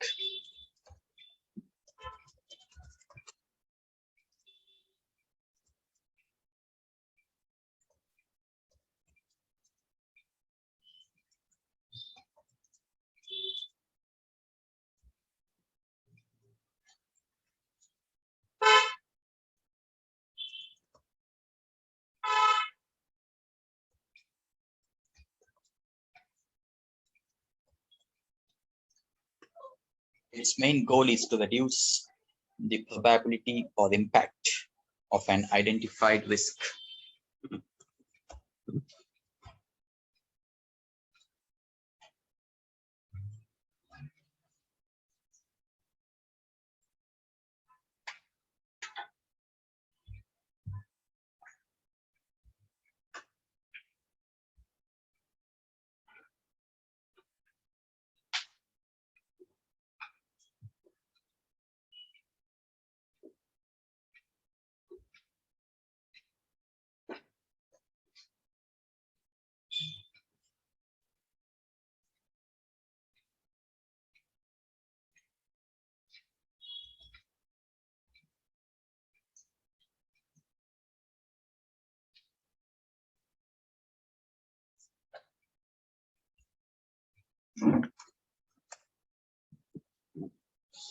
The risk management life cycle includes all risk-related actions such as assessments, analysis, mitigation, and ongoing risk monitoring.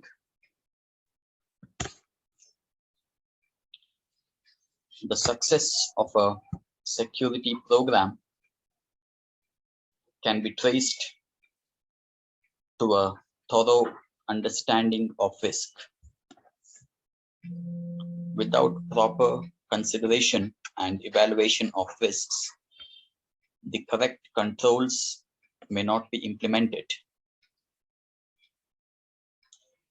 Risk assessment ensures that we identify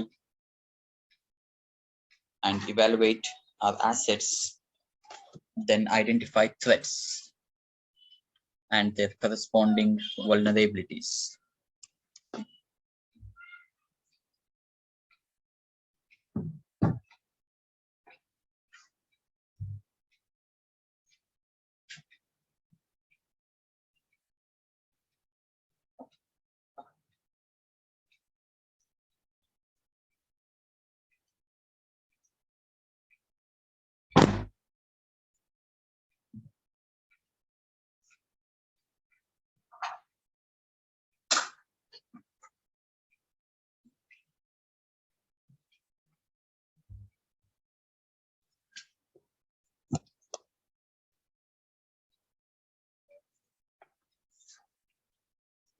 The success story of a security program can be traced to a thorough understanding of risk. Without proper consideration and evaluation of risks, the correct controls may not be implemented. Risk assessment ensures that we identify and evaluate our assets, then identify threats and their corresponding vulnerabilities.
Risk analysis allows us to prioritize these risks and ultimately assign a dollar value to each risk event.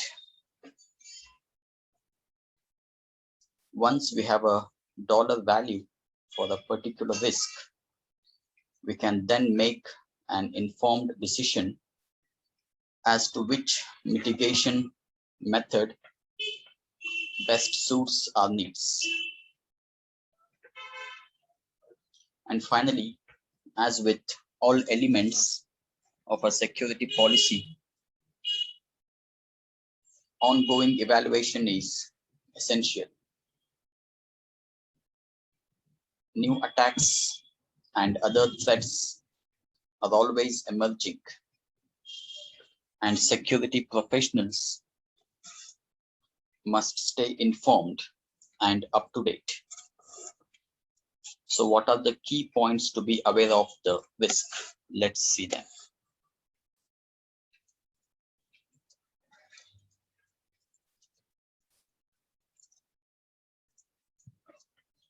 Every decision starts with looking at risk.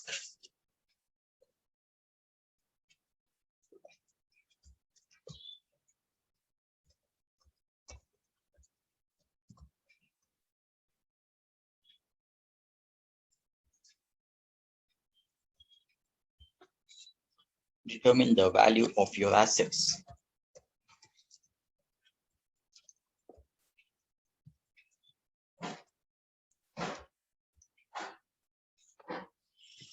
Evaluate and identify cost-effective solutions to reduce risk to an acceptable level.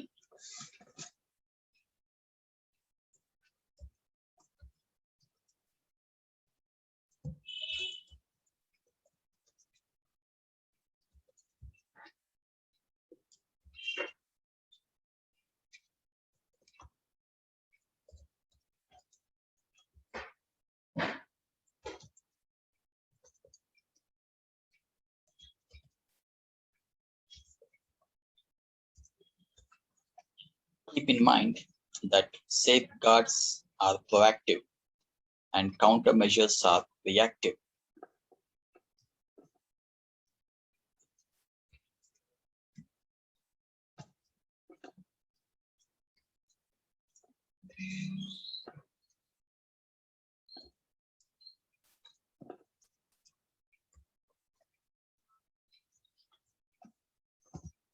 So let's see some very crucial definitions for risk management.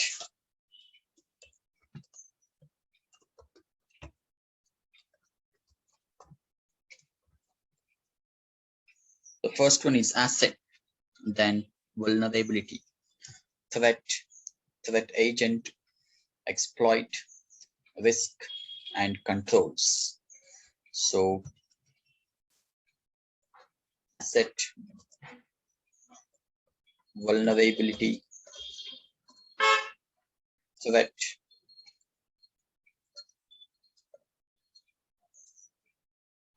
threat agent,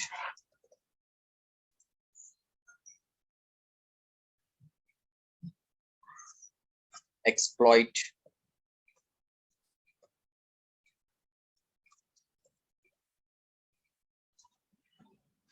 risk controls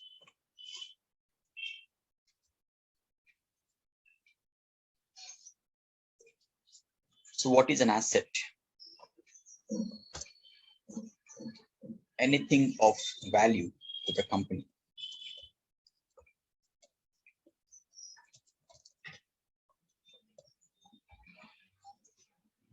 Vulnerability is a weakness. It is the absence of a safeguard.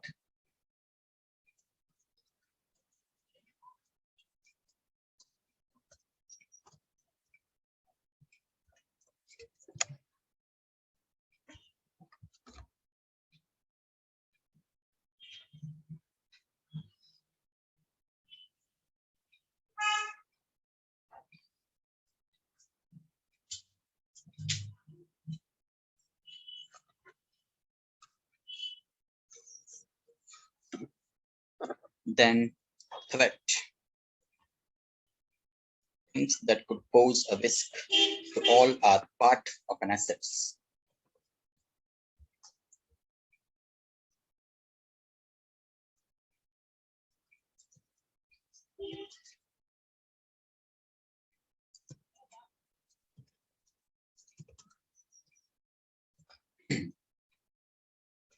Then threat agent is the entity which carries out the attack.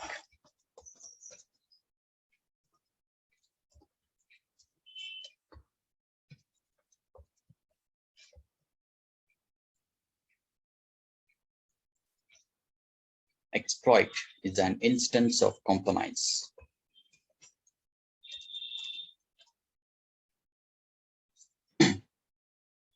Risk is the probability of a threat materializing.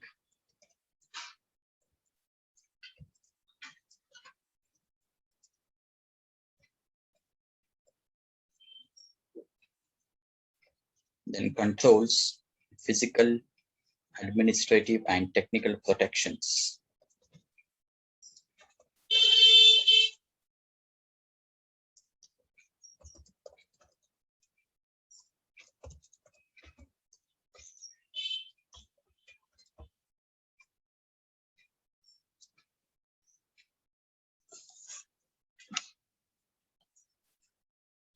Multiple scenario-based use cases are evaluated in CISSP based on the general source of risk, multiple scenario-based use cases are evaluated in CISSP based on the following general sources of risk.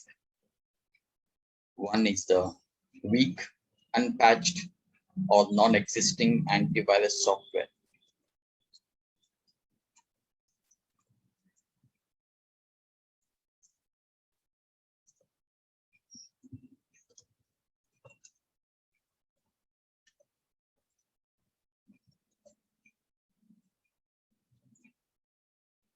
Disgruntled employees posing internal threat.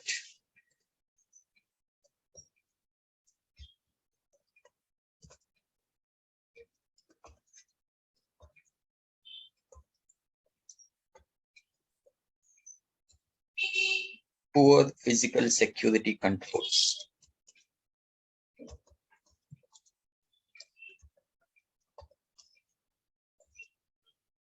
Weak access controls.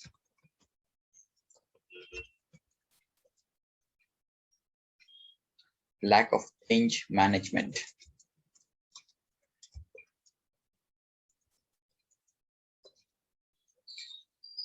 Lack of formal process for hardening the systems.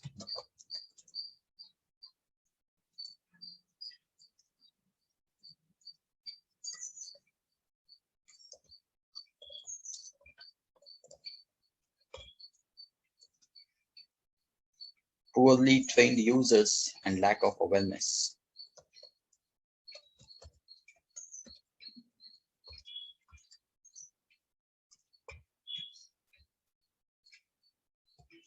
So these are the scenario-based use cases based on the general sources of risk.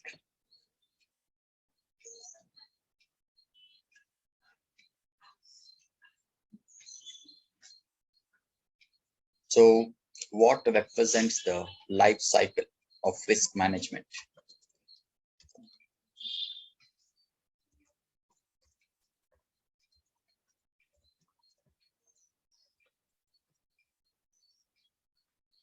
One is risk assessment.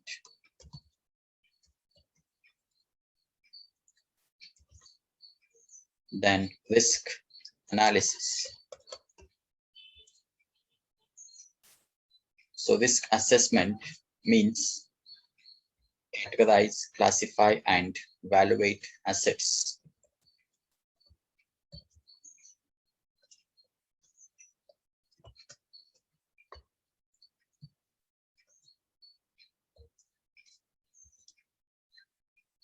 Identify threats and vulnerabilities.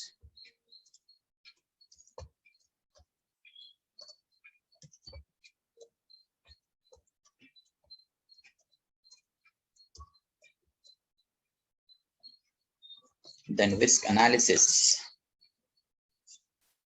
can be qualitative or quantitative.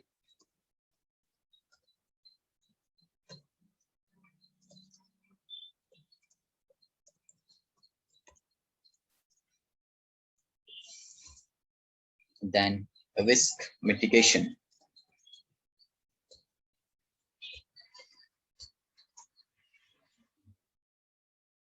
It is to reduce or avoid, transfer, accept, or reject.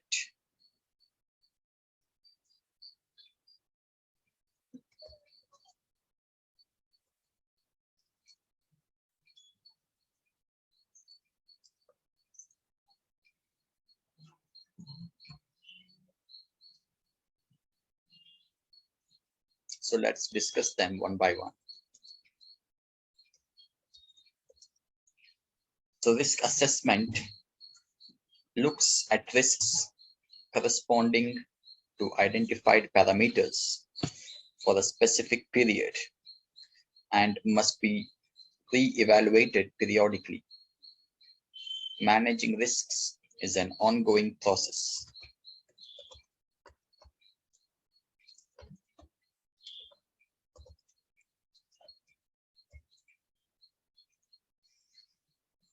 The following steps are officially part of a risk assessment as per NIST 830.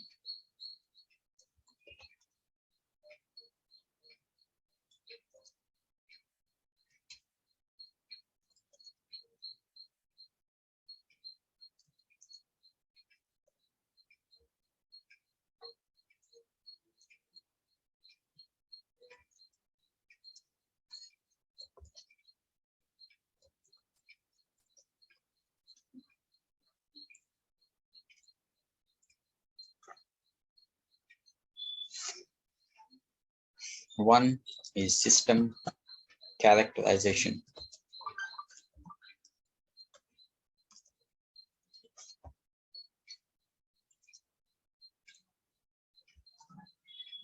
Threat identification.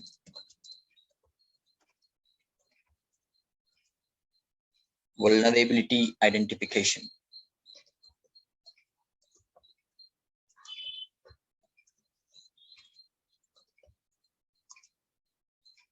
Control analysis.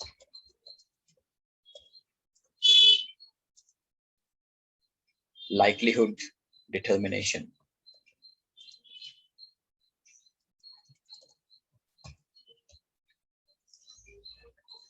Impact analysis.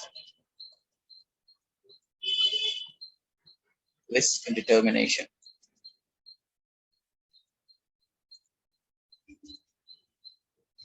Control recommendation.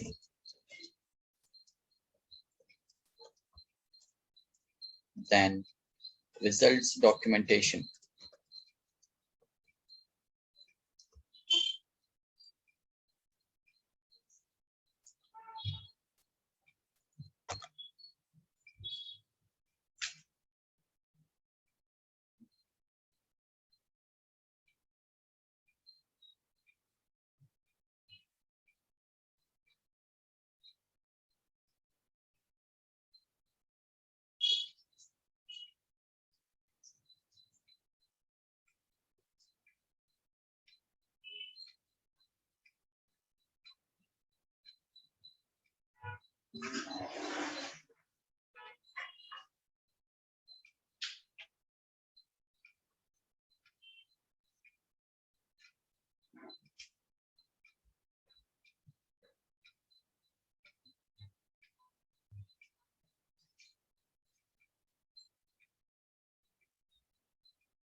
Then, what is risk analysis?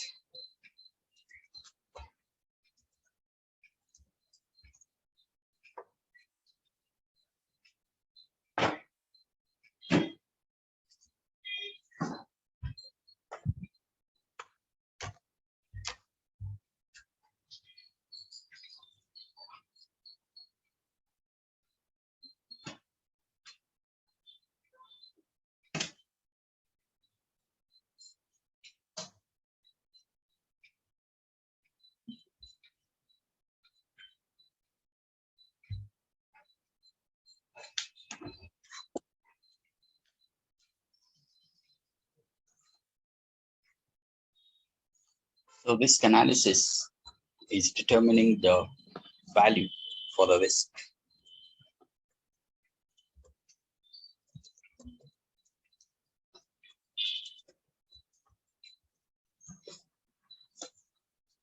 So, it can be qualitative or quantitative.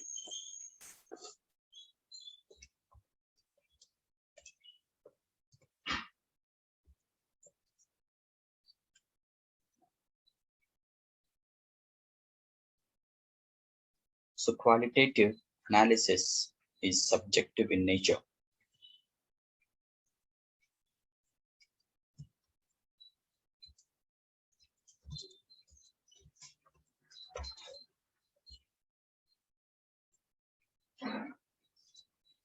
It uses words like high, medium, low.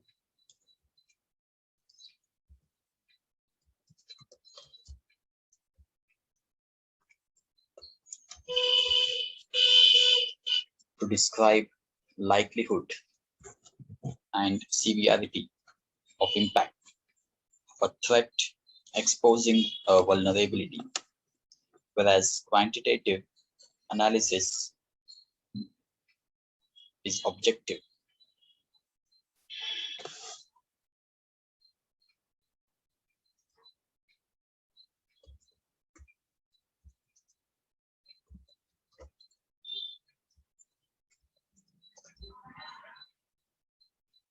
It is numbers driven.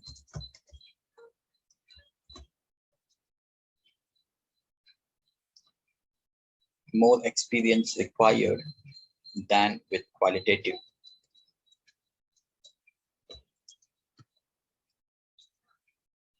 Involves calculations to determine a dollar value associated with each risk element.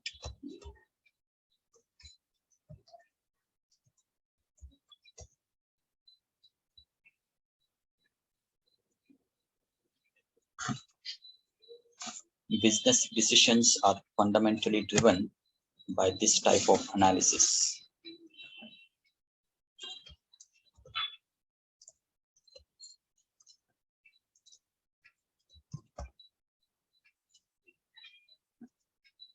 It's more expensive required, more experience required than with qualitative.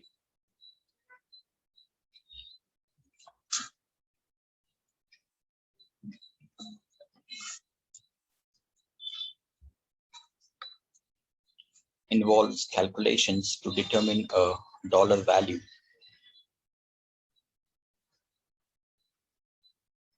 It is essential for the cost-benefit analysis.